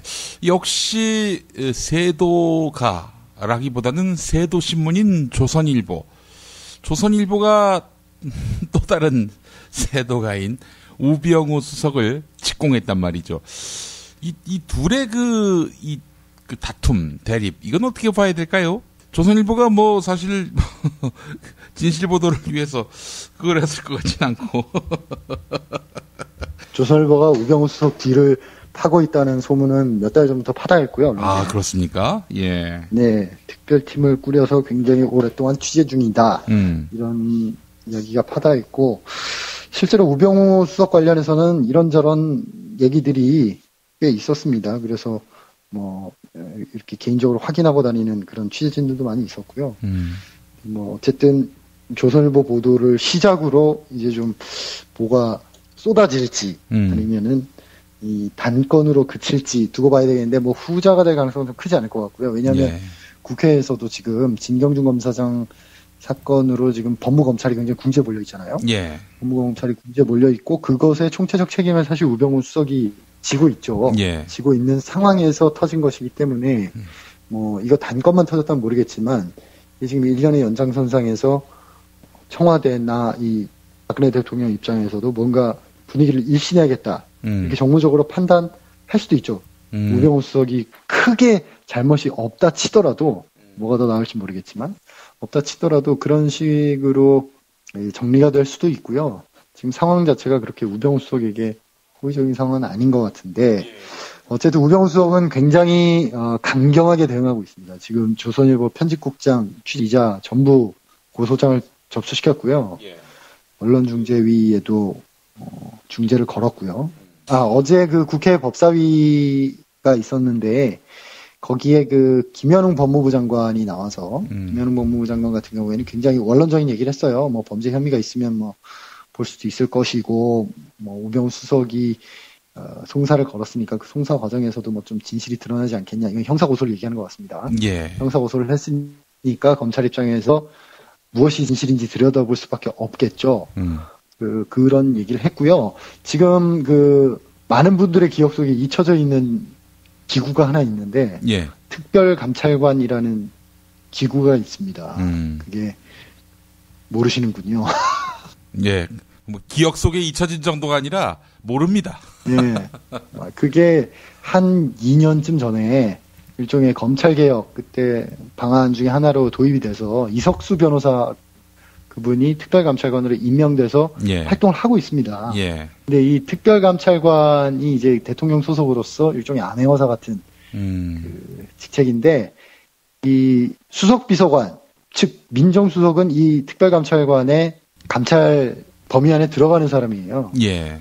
그래서 어제 그 국회에 이석수 특별감찰관이 출석을 했고 그분에게 이제 국회의원들이 들여다봐야 되는 거 아니냐 이렇게 물어봤고 사실관계 확인해 보겠다 이런 답변을 했습니다. 그래서 공식적으로 일단 검찰에서 볼 거고요. 고소장이 접수됐으니까. 그리고 특별감찰관 통해서도 어느 정도 진상은 규명되지 않을까 그렇게. 우리 현장 기자로서 조선일보가 근거 없이 이 기사를 썼을 것이다 라는 판단은 안 드시죠? 일단 그 조선일보가 어제 아침에 보도를 하고 바로 뉴시스에서 비슷한 취지에 그러니까 자신들도 취재하고 있었다는 것을 드러내는 이제 같은 기사를 썼거든요. 그 얘기인즉슨 이제 제가 조선일보라면 빨리 써야 되는 상황이죠. 빨리 써야 되는 상황이기 때문에 뭔가 뭐 2탄, 3탄이 준비되어 있는 상황에서 했다. 이런 쪽보다는 뭔가 일단 이거를 써야 된다. 예. 이런 상황에 처했을 수 있지 않은가. 그러니까 이것이 뭐 혼자 은밀하게 알고 있는 상황이 아니었기 때문에 예. 저는 몰랐습니다만 실제로 이런 소문을 들어서 알고 있었다는 기자들도 있더라고요. 예. 그러면은 통상 이 흐름, 이 맥락 속이라면은 누가 정보를 줬을 거라고 보세요? 그건 정말 추정하기 쉽지 않은데요. 예. 이런 정보에 접근할 수 있는 일단 그 부동산 집업만 특정이 되면 사실 누구나 볼 수 있는 거잖아요. 예. 등기부등본이라는 것은. 예. 그런데 이제 우병우 수석의 장인이 그 재산을 가지고 있던 사람이다는 사실을 이제 알아야 되는 건데, 물론 우병우 수석 장인이 굉장히 유명한 분입니다. 유명한 분이라서 그분의 땅이 그 땅이다. 그리고 그 땅이 뭐 좀 깨름직하다. 이런 얘기 정도는 그 바닥에 돌아다녔을 수도 있고요. 뭐 저 짚히는 데가 좀 있지만 또 제가 너무 추측 수준이라서. 예. 근데 되게 이 정권 아래에서는 그 추측들이 맞지 않습니까? 그 추측들이 맞으려면은 뭔가 우병우 반대파에서의 어떤 공작, 이런 음모론적인 이제 그 추측으로 들어가야 되는데 그 부분은 정말 좀 조심스럽네요. 예, 알겠습니다. 자, 여권발 또 다른 폭탄이 또 발발했습니다. 바로 윤상현 폭탄인데, 이 사람은 기본적으로 앞으로 녹취를 어떻게 방지할 수 있는 방법이 없는지 연구를 해야 될 것 같아요. 지난번에도 김무성 죽여버려야 된다, 이게 또 녹음이 돼가지고 그렇게 고초를 겪었는데, 그래서 결국 탈당해가지고 무소속으로 당선돼서 돌아온 거 아닙니까? 근데 이번 건도 이건 뭐 비단 막말뿐만 아니라 친박이 공천 뭐 혹은 이런 것들을 다 기획했고 사실상 결과를 조작했다, 이런 의혹까지 가능할 그런 발언을 한 것이 드러난 거 아닙니까? 의혹이라기보다 뭐 자백이라고 봐야죠. 이건 뭐 거의 자백에 가까운 지금 내용이 나왔는데, 내용을 조금 소개하자면 그때랑은 좀 다릅니다. 그때는 이렇게 얘기하던 게 전화상에 있는 사람이 아니라 제3자에 의해서 녹음된 상황이고요. 이번 상황은 뭐 짐작컨대 상대방이 녹음한 거 아닐까요? 전화로 한 얘기가 녹음이 된 거니까. 그렇죠. 근데 전화를 할 때 요즘은 다 녹음이 된다고 생각하고 하지 않나요? 저도 다 그렇게 생각하고 통화를 하는데, 이렇게 부주의하게. 통상 그렇게 상대의 녹음을 녹취하는 경우는요, 상대방이 한번 굉장히 위압적으로 느껴지는 거고, 나중에 이 친구한테 당할 수가 있기 때문에 내가 보신용으로 뭐 하나, 녹음을 해놔야겠다, 혹은 기록을 해놔야 되겠다, 이렇게 마음에 들게끔 만드는 상대였기 때문에 그런 거 아닐까요? 윤상현 의원이. 그렇죠. 근데 이 통화 내용을 보면 거의 협박하는 통화거든요. 그러면 당연히 상대방이 그렇게 할 거라고 생각을 했어야 될 텐데, 굉장히 호인인가 봐요. 그런 것들을 개의치 않는 그런 스타일인 것 같은데. 일단 뭐 내용 보면은 굉장히 쇼킹합니다. 진짜 그 내부자들 부당거래 이런 영화에서나 나올 법한 그런 장면이 리얼하게 지금 현실 세계에서 펼쳐지고 있는데, 이 예비 후보입니다. 18대 국회의원을 지냈고 20대 국회의원 선거에서 예비 후보였던 사람이에요. 이 사람에게 1월 말에 전화를 합니다. 윤상현 의원이 전화를 해서 형이라고 불러요. 형. 그러면서 지금 있는 그 지역구에서 빠져야 된다. 내가 대통령 뜻이 어딘지 알잖아. 형 거긴 아니라니까. 이렇게 얘기를 해요. 그러면서 경선하라고 해도 우리가 다 만들지, 친박 브랜드로. 그러니까 경선은 의미 없다는 거예요. 의미 없다는 거고, 친박이다, 대통령 사람이다, 서청원, 최경환, 현기환, 의원 등 막 완전 핵심들 아니냐. 그러니까 지역구를 옮겨도 우리가 친박 브랜드로 만들어주겠다. 그래서 경선을 하라고 하겠지만 걱정하지 마라. 우리가 통과시켜주겠다. 그러니까 그 지역구를 비키라는 겁니다. 왜냐하면 그 지역구에 친박 후보가 가야 됐거든요. 그래서 비키라고 했고, 이분은 비켰는데 여기가 이분 고향이었대요. 근데 이걸 버리고 신설된 새 지역구로 갔는데 결국 경선에서 떨어졌죠. 그러니까 약속을 지키지 못한 거죠. 지금 이 녹취록이 내용이지만 새누리당 전당대회가 코앞이지 않습니까? 코앞에 앞두고 지금 친박과 비박 간에 지금 그 대립이 고조되고 있는 와중에 나온 그 친박발 대형 악재이기 때문에 예. 뭐 비박계에서는 지금 이거 검찰에 수사 의뢰해야 되는 거 아니냐 이런 얘기까지 나오고 굉장히 격앙되는 반응을 보이고 있습니다. 아, 윤상현 의원은 뭐라고 하던가요? 녹음 시점까지는 기자들하고 지금 일절 접촉을 안 하고 있고요. 예. 뭐 안 한다는 거는 맞다는 거죠. 뭐 보통 억울하면 바로 해명을 하거든요. 그렇지. 우병우 민정수석 오늘 아침에 그냥 바로 A4 한 장짜리 해명자로 어제 아침에 A4 한 장짜리 해명자를 쫙 냈는데 이분은 지금 안 나서고 있는 거 보니까 뭐 본인 목소리가 다 나왔는데 어떻게 부인하기도 어려운 상황이고요. 어쨌든 당시에 삼척동자도 다 알다시피 친박계에서 공천을 좌지우지해서 총선을 말아먹었다. 이것이 세간의 평가였는데 그거를 친박계에서 부인해 왔잖아요. 예. 그래서 근데 이제 그 부분에 대해서 일종의 자백하는 친박 핵심의 진술서가 나왔기 때문에 예. 이제 전당대회에서 어떻게 이게 작용할지 굉장히 흥미롭게. 아니 이쯤 되면은 윤상현 의원은 정계 은퇴를 해야 되는 거 아닙니까? 그런 것 같아요. 이 정도 내용까지 나왔는데 이거 새누리당 입장에서 징계를 해야 하지 않겠습니까? 그래서 어떤 수준의 당 차원에서라도 어떤 자정 차원에서라도 뭔가를 해야지. 왜냐하면 새누리당이 그 비대위 체제 출범시키면서 이런 윤리적 측면을 되게 강화하겠다 이렇게 발표를 했었거든요. 지난달에. 근데 비록 지난 1월의 일이긴 하지만 이게 드러난 이상 그냥 넘어갈 수 있을까 이런 생각이 듭니다. 예, 이쯤 되면은 누가 뭐라 할 거 없이 본인이 그만둬야 하는데 정말 천신만고 끝에 배지를 달았기 때문에 물러날 것 같지는 않고요. 여하간 새누리당과 함께 친박에게 큰 짐이 되는 존재라는 사실은 확인이 됐고요. 박근혜 대통령 누나라고 부르는 윤상현 의원 계속 감싸고 돌지 이거 계속 뒀다가는 짐이 될 것 같은데 말이죠. 이 꼬리 자르기의 대가 아닙니까? 박근혜 대통령이 꼬리를 잘라버릴지 한번 두고 봐야 될 것 같습니다. 지금 윤상현 의원이 녹취록을 보면 조금 심각한 것들도 있어요. 물론 다 심각하지만 그 예비 후보에게 형 내가 별의별 것 다 가지고 있다니까 형에 대해서 이런 말이 있어요. 그 뒷조사했다는 거 아니에요? 그렇죠. 사실상 협박이죠. 협박이기 때문에 이건 보기에 따라서는 충분히 범죄 구성이 될 수도 있고요. 네, 이게 그렇게 만만한 사안이 아닙니다, 지금. 예, 물론 이제 뻥카를 칠 수도 있겠죠. 그 사람을 주저앉히기 위해서. 예.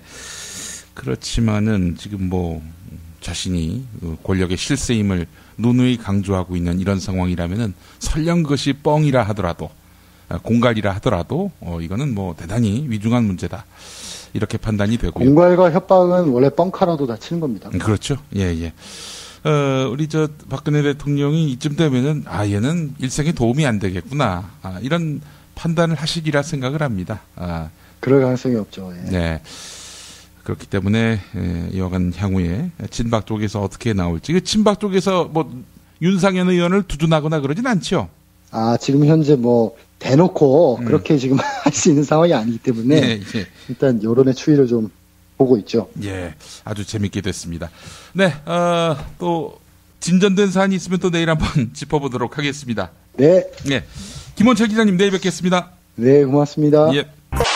공화국 참치논평. 구이동 대양 참치를 맛보지 못한 국민 여러분은 진정한 참치 맛을 보기 위한 강도 높은 중대 조치를 취하실 계획을 표명하시고 곧장 구이동으로 달려오시기 바란다. 참치에 대한 체질적인 거부감과 적개심을 노골적으로 드러내는 분도 구이동 대양 참치에 오시면 추호도 용납할 수 없는 포악무도한 폭식 행위를 자행할 것이다.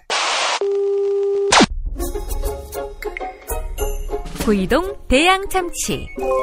월요일 참치데이 이벤트, 화요일 참치머리 서비스로 함께합니다. 주차장 걱정 마시고요. 대중교통은 서울 지하철 2호선 구의역 2번 출구에서 5분 거리입니다. 대양참치 구의점 02-455-8087.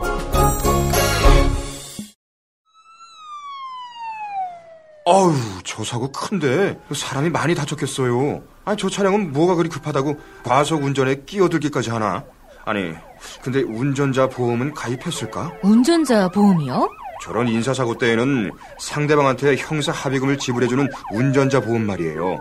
변호사 비용도 주고 벌금도 보장해주는 운전자 보험. 아, 자동차 보험에서 보장해주지 않는 대인 합의금을 보장해주는 보험 말이에요? 그거 굉장히 비싸지 않나요? 아니에요. 난 7,000원 운전자 보험 카페에서 가입했는걸요. 뭐라고요? 7,000원 운전자 보험 카페? 홈쇼핑에서도 월 2만원에서 3만원이던데. 버스도 스갑차도 트럭도 자가용이라면 7,000원 운전자 보험 카페. 우와, 대박. 비싼 보험료 때문에 힘드시죠?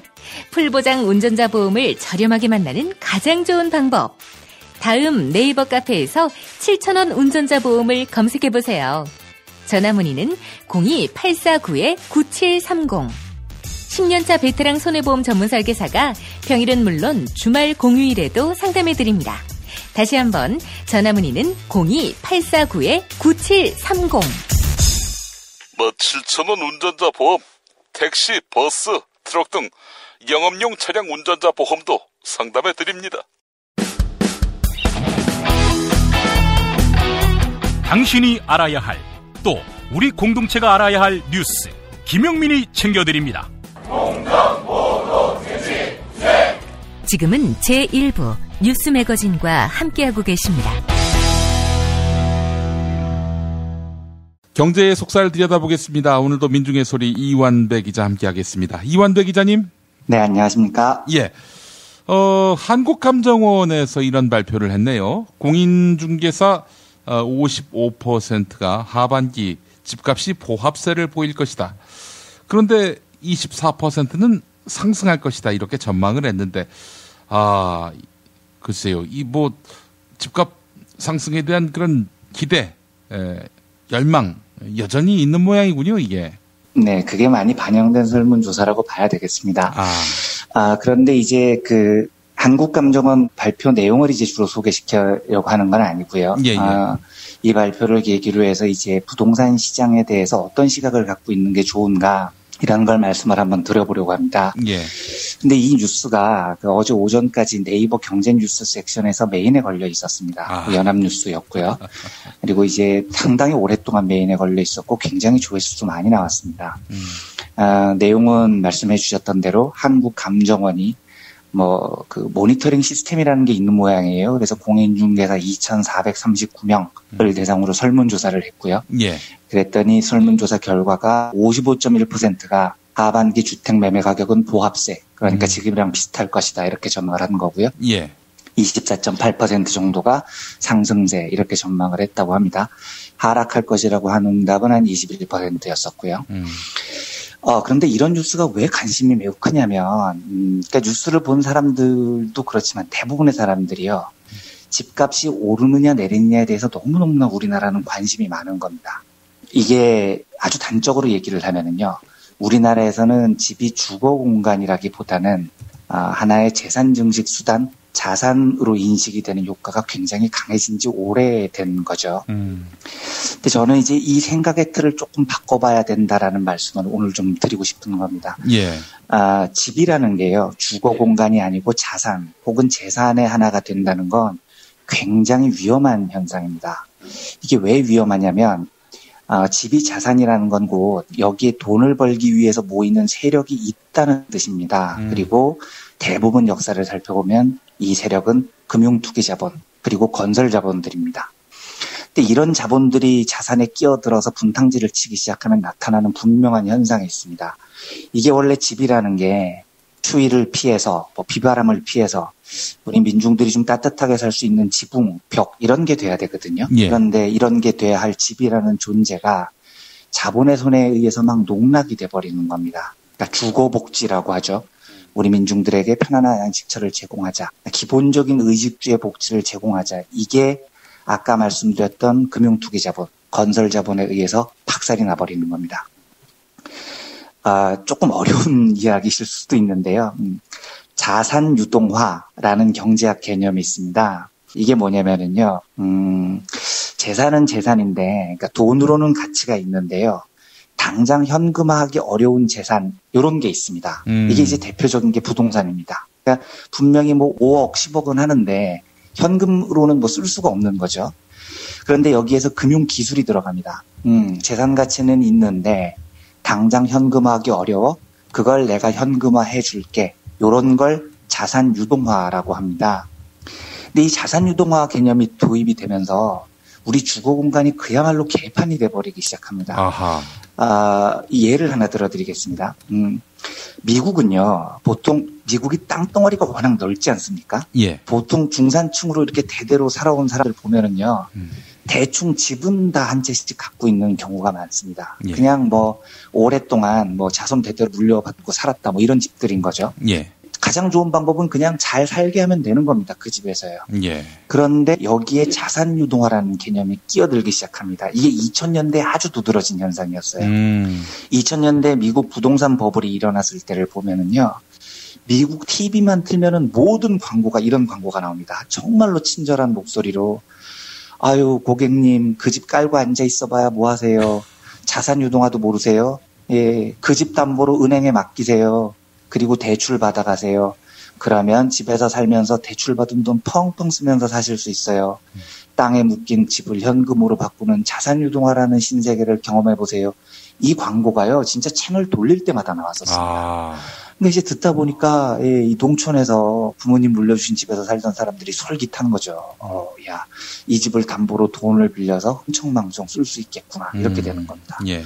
너도 나도 집을 담보로 대출을 받습니다. 그리고 경기가 좋아 보이니까 흥청망청 쓰는 거죠. 그러다가 2008년에 버블이 펑 하고 터지니까 제일 먼저 집으로 튀어오는 놈들이 바로 친절한 표정으로 대출 받으세요 하고 꼬시던 골드만삭스, 뱅크 오브 아메리카 이런 애들이었습니다. 예. 그러니까 집에서 다 쫓겨나는 겁니다. 수십 년 동안 살았던 집에서요. 근데 이 시기를 보면 진짜 좀 화가 났었던 일이 뭐냐면요. 예. 그러니까 사실 뭐 조상 대대로 살던 집에서 민중들이 이제 은행에 의해서 쫓겨나는데 얼마나 화가 나겠습니까? 그러니까 사람들이 안 나가고 버티는 사람들도 있었지 않았겠습니까? 예. 그렇죠? 근데 이때 이 골드만삭스 뱅크 오브 아메리카가 어떻게 나오냐면요.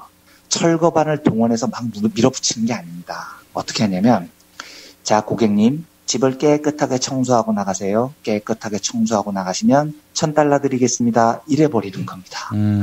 이러니까 민중들이 그 $1,000가 필요해서요. 수십 년 동안 살았던 집을 나가는데 자기 스스로 집의 집기를 깨끗이 비우고 가구 같은 거 집 앞에서 다 태우고 청소까지 깨끗이 하고 나갑니다. $1,000를 받기 위해서요. 이 정말 서글픈 장면인 거거든요. 예. 한국은 어떻습니까? 똑같습니다.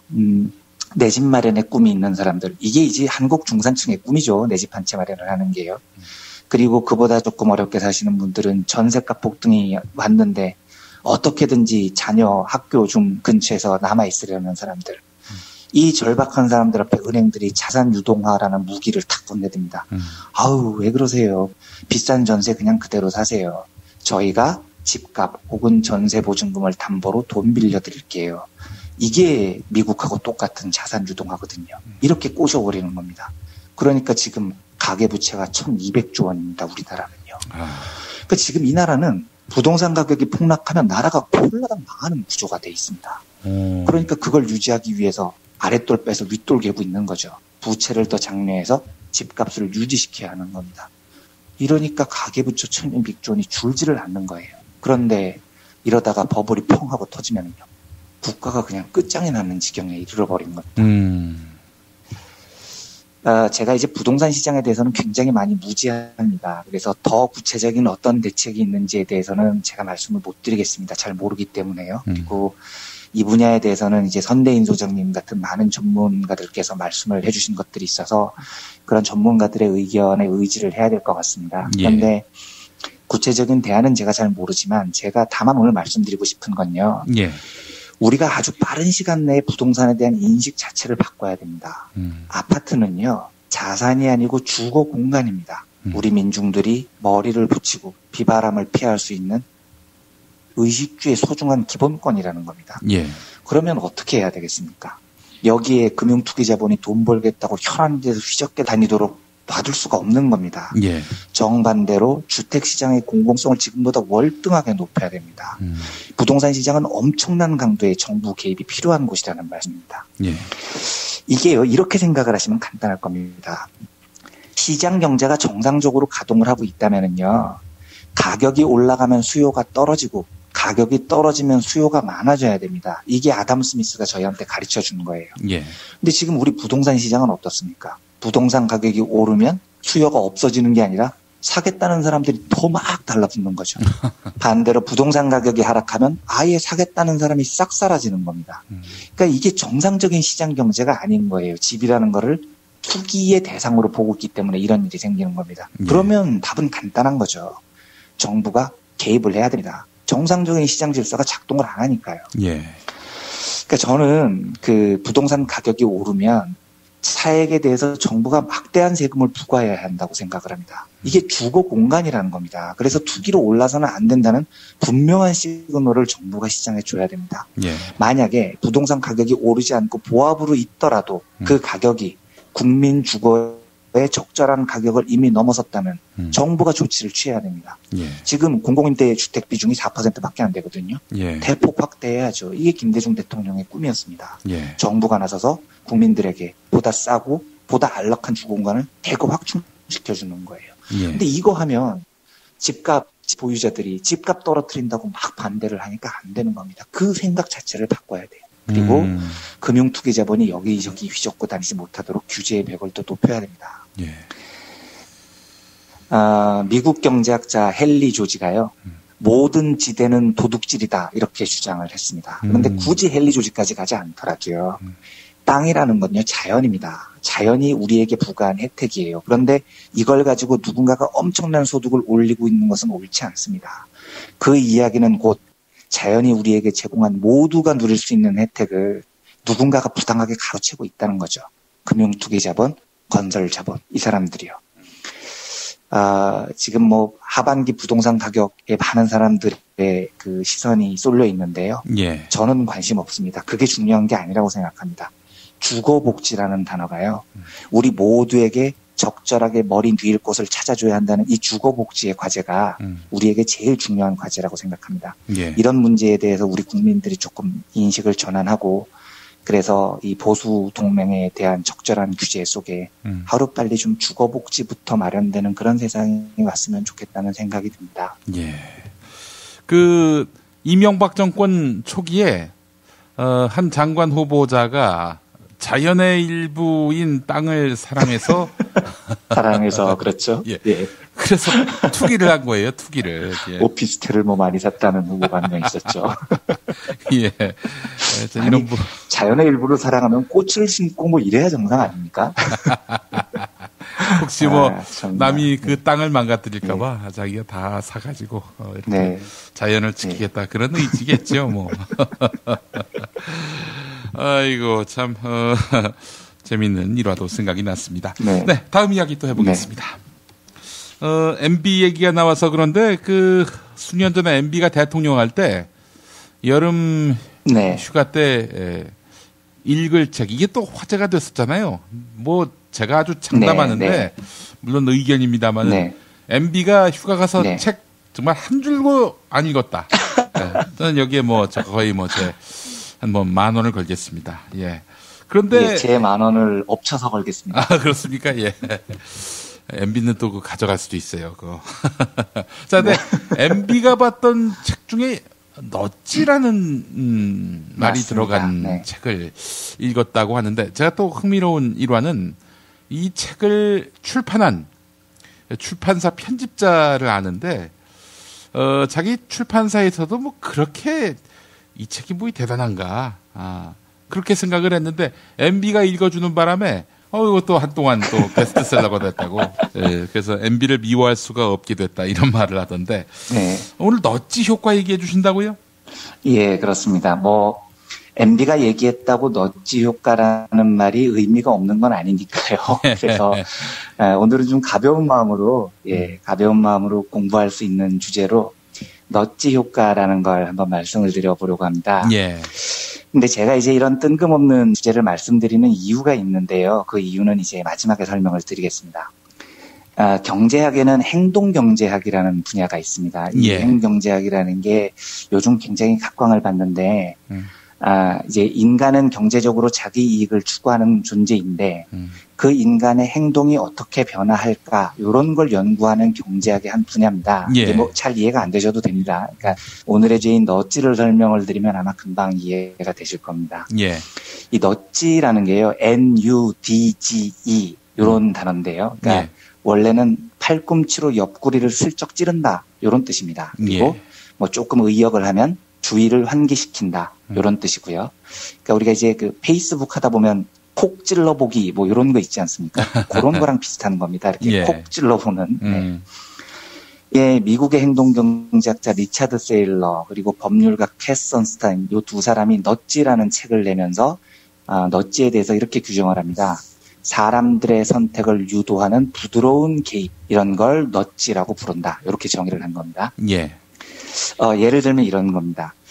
그 에스컬레이터를 옆에 두고요. 계단이 이제 옆에 있는데요. 계단에다가 이렇게 적어두는 거죠. 계단을 오르면 건강해집니다. 이렇게 써놓습니다.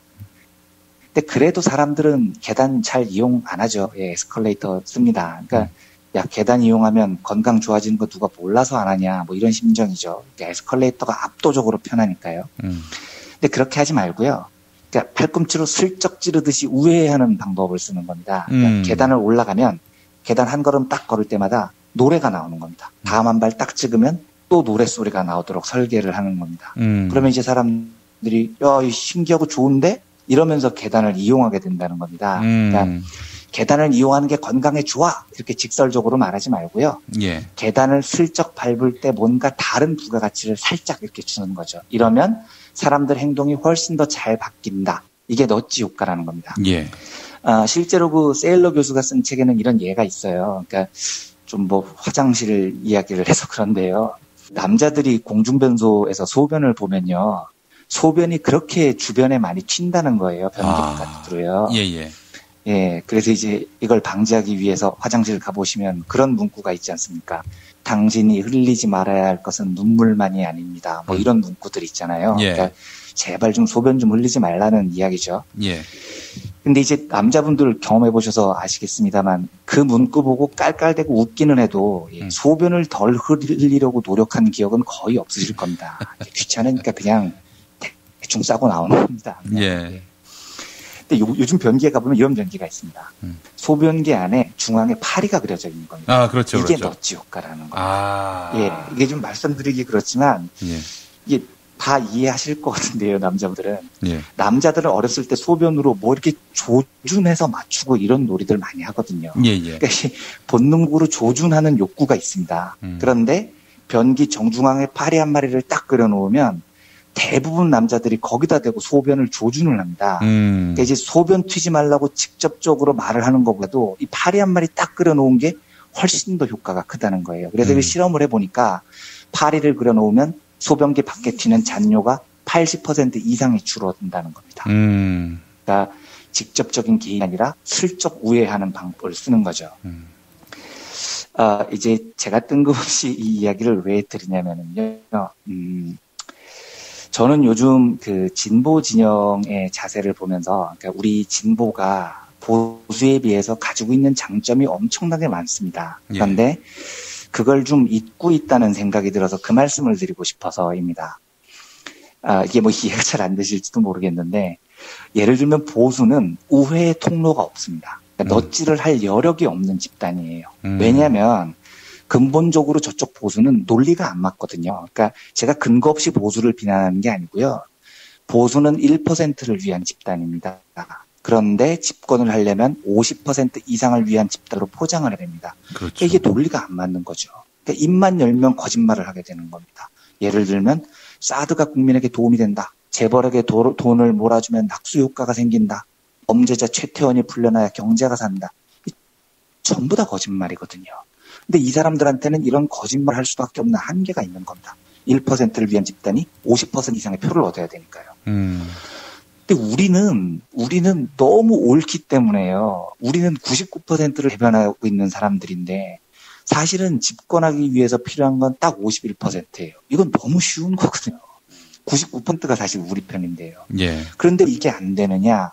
여러 이유가 있겠지만 진보가 저는 너무 심정적으로 배타적이기 때문이라고 생각을 하는 면이 있습니다. 그러니까 이게 특히 좀 조심스럽게 드려야 될 말씀이지만 소수 운동을 하신 분들이 특히 그렇습니다. 이게 보면 너무 여유가 없어요. 그러니까 이건 이해가 됩니다. 그러니까 너무 오랫동안 심하게 탄압을 받았기 때문이거든요. 예. 그런데 이 생각이 좀 다르면 표현이 좀 그렇습니다만 이분들은 그냥 나하고 생각이 다르면 으르렁 소리가 나옵니다.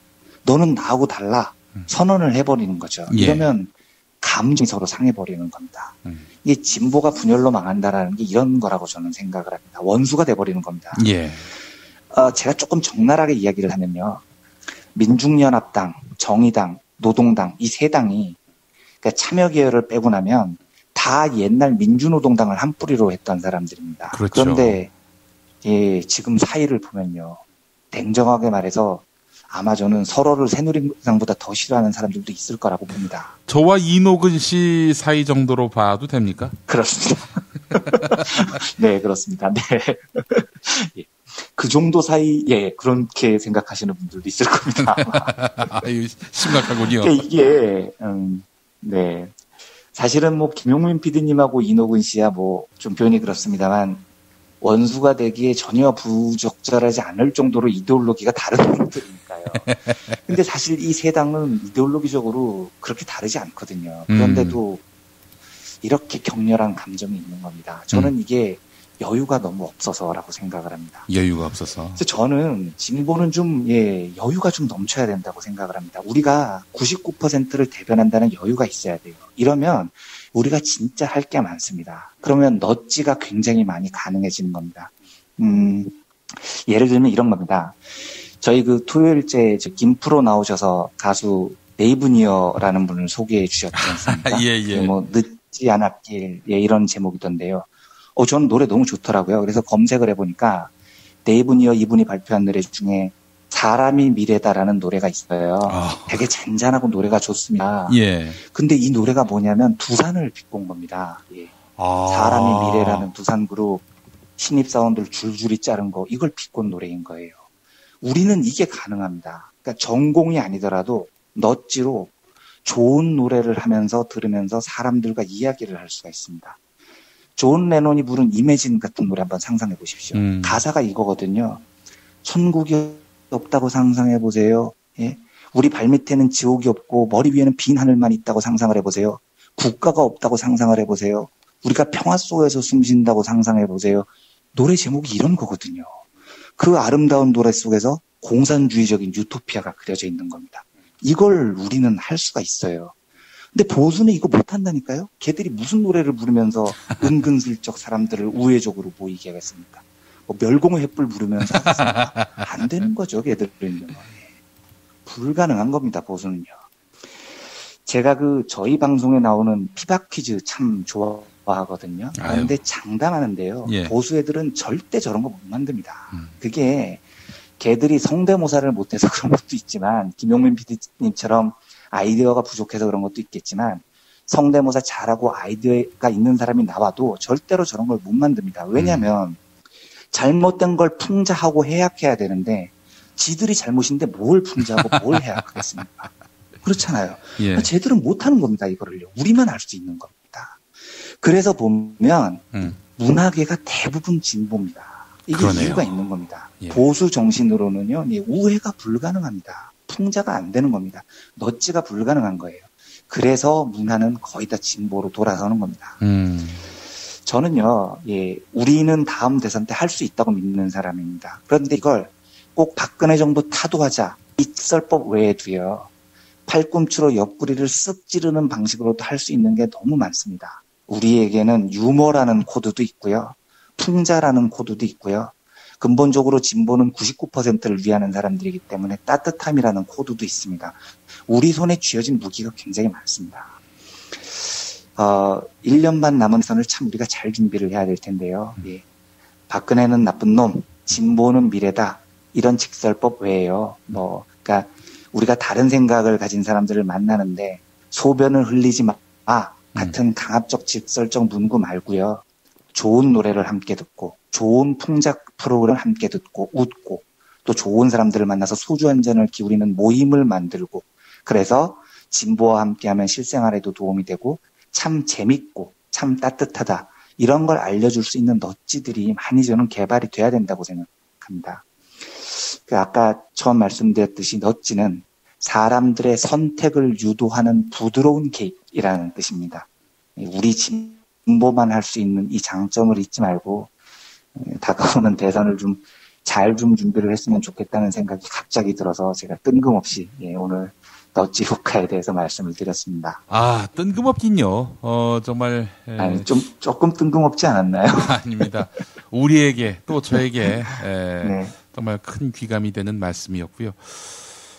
사실 진짜 진보 진영 바닥에서 저도 참 오랫동안, 일을 해왔고요. 그러니까 제가, 횟수로 보면은 거의 15년 가까이 이 바닥에 있었는데요. 네. 네. 한번 틀어지면은 이거 두 번 다시 꼴도 보기 싫은 게 그렇죠. 진보인 것 같더라고요. 아마 초창기에 서로 뜻이 맞고 또 연대를 하는 사이로 만나다 보니까 서로에 대한 기대와 희망이 컸고 그런데 그런 것들이 다 좌절되면서 그 희망, 기대가 다 이제 분노로 치환이 된 것 같다는 느낌이 들어요. 맞습니다. 네. 말씀은 듣고 참 옳은 말씀이다 이렇게 생각은 되지만 선뜻 실천하기 참 쉽진 않은데 그래도 네, 그래도 우리한테는 여유가 좀 있어야 됩니다. 조금 여유를 가지고요. 네. 그래야 된다고 생각합니다. 예, 알겠습니다. 네, 오늘도 이완배 기자님과 함께했습니다. 수고 많으셨습니다. 네, 감사합니다. 예. 여러분 안녕하세요. 민중의 소리 아나운서 정혜림입니다. 이 어묵한 여왕님 치아에서 다들 잘 견디고 계시죠? 오늘도 종편의 주옥 같은 헛소리에 혼이 정상인 듯 정상 아닌 비정상 같은 여왕님의 우주 타령에 고구마 100개쯤 한꺼번에 삼킨 듯 답답한 마음에 죄 없는 가슴팍만 두들겨대고 계세요.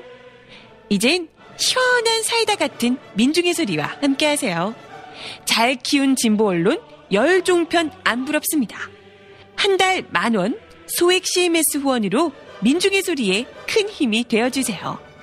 1661-0451 1661-0451 전화 기다릴게요.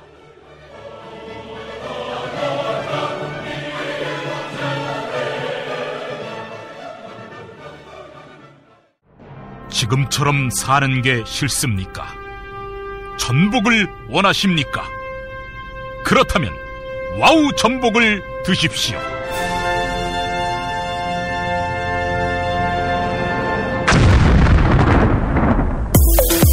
와우! 전복을 먹으면 입맛 잃고 무기력했던 삶이 전복되고 시름시름하던 몸 상태가 전복됩니다. 답답하십니까? 전복하세요. 100% 완도에서 잡은 전복 중에 전복. 와우 전복. 한 번 맛보면 또 찾게 되는 와우 전복. 네이버에서 와우 전복, 와우 전복을 입력하세요. 전화번호는 010-2443-0818. 6살 하늘이 밥을 잘 안 먹어요. 엄마, 나 이거 맛이 없어요. 그만 먹을래요. 엄마의 걱정은 점점 더해가는데요. 그런데 이때 택배입니다. 연지연 곰탕이 배달됐어요. 직접 도끼로 팬 장작불 위에 한우 사골과 도가니를 가마솥에 한가득 넣고 24시간 끓인 진구. 연지연 곰탕이 하늘이 입에 들어가는 순간 맛있다. 엄마 한 그릇 더 주세요. 하늘이의 밥도둑 연지연 곰탕. 조미료 같은 첨가물이 전혀 들어가지 않아 엄마의 기쁨은 더하답니다. 연지연 곰탕은 강화군에서 김포시 방향으로 강화대교 건너자마자 있습니다. 한우 사골로 정성껏 구워 만든 연지연 곰탕. 한 그릇에 8,000원입니다. 7팩 이상 무료 배송합니다. 주문 전화는 010-7252-1114 010-7252-1114. 제주에서 친구랑 재미있게 놀고 싶은데 문자당에 물어봐. 원룸 구할 때 주의할 점? 문자당에 물어봐. 수술 입원 후에 보험금 받았나 확인은 문자당에 물어봐. 친환경 유기농 농산물 어디서? 문자당에 물어봐. 집수리 견적, 생활, 보험, 법률도 문자당에 물어봐. 혹시 내 반쪽도? 포털이나 카카오톡, 텔레그램, 페이스북 어디서든 문자당을 검색해보세요. 잠깐! 불법적인 일은 사양합니다. 대한민국 최초, 아니 은하계 최초의 잡놈 평전, 김어준 평전. 무식하지만 의리 만빵의 엄마, 노골적인 인종차별의 격분에 개싸움을 벌인 이탈리아 현지인, 한겨울 침낭 안에서 인류의 적인 사랑을 나눈 유럽 여성, 그리고 전대미문의 사기꾼 MB까지 김어준의 학교에는 참 많은 선생님이 있었죠. 자기가 언제 행복한지, 내 욕망이 뭔지, 내가 어떻게 생겨먹었는지 자기하고 대면을 해야 돼요. 그래서 내가 하고 싶은 걸 찾아야 됩니다. 누구의 눈치도 보지 말고 욕망의 주체가 돼서, 그리고 그 일을 그냥 해요. 은하계에 다시 없을 딱 한 사람, 김어준. 김용민이 김어준을 9년간 관찰한 기록, 김어준 평전. 김어준 평전, 인터하우스에서 나왔습니다.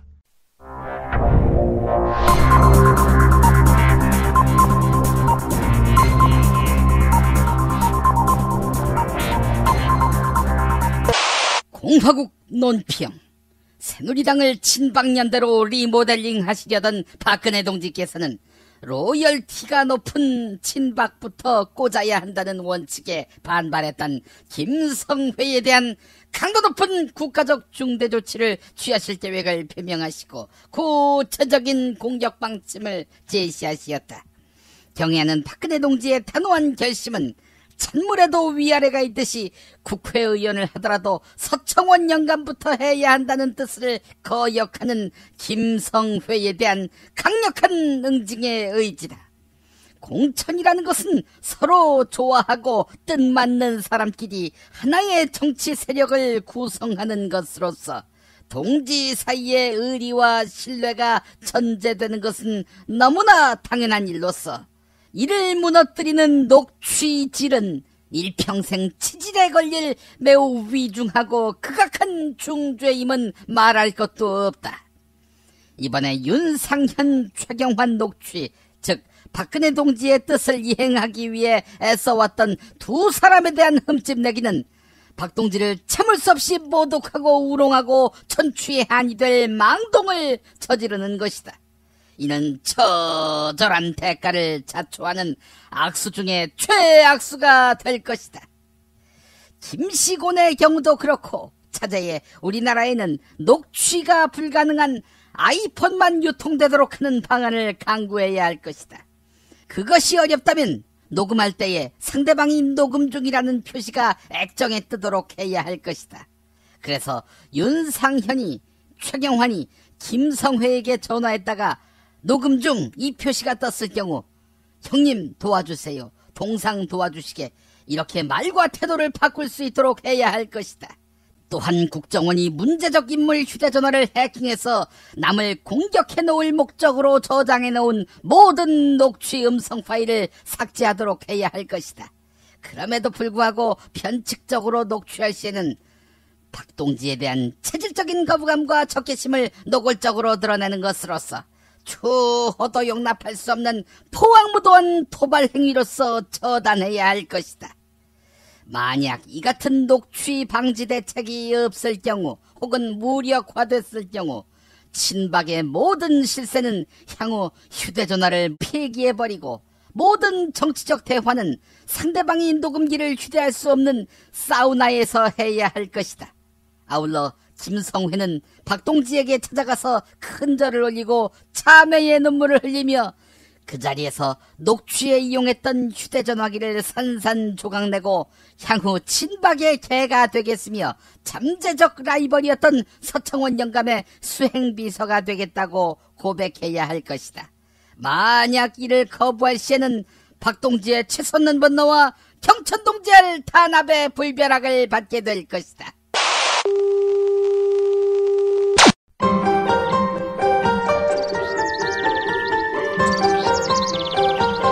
오늘의 날씨. 오늘은 서울 낮 기온이 32도까지 오르는 등 어제보다 더 덥겠고 소나기나 비가 오는 곳이 있겠습니다. 낮 기온 서울 대전 32도, 전주 31도, 대구 30도 등으로 어제보다 3도에서 4도 높아서 무덥겠습니다.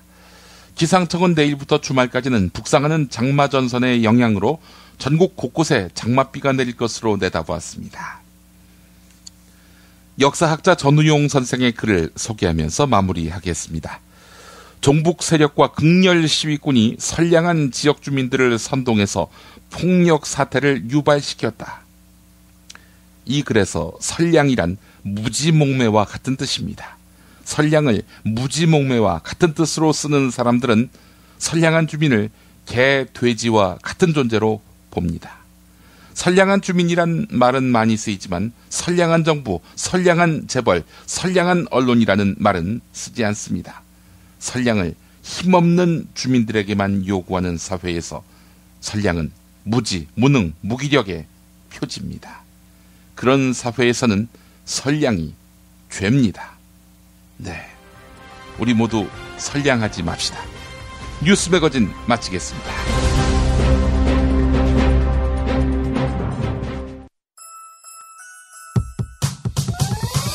이번 방송 괜찮았나요?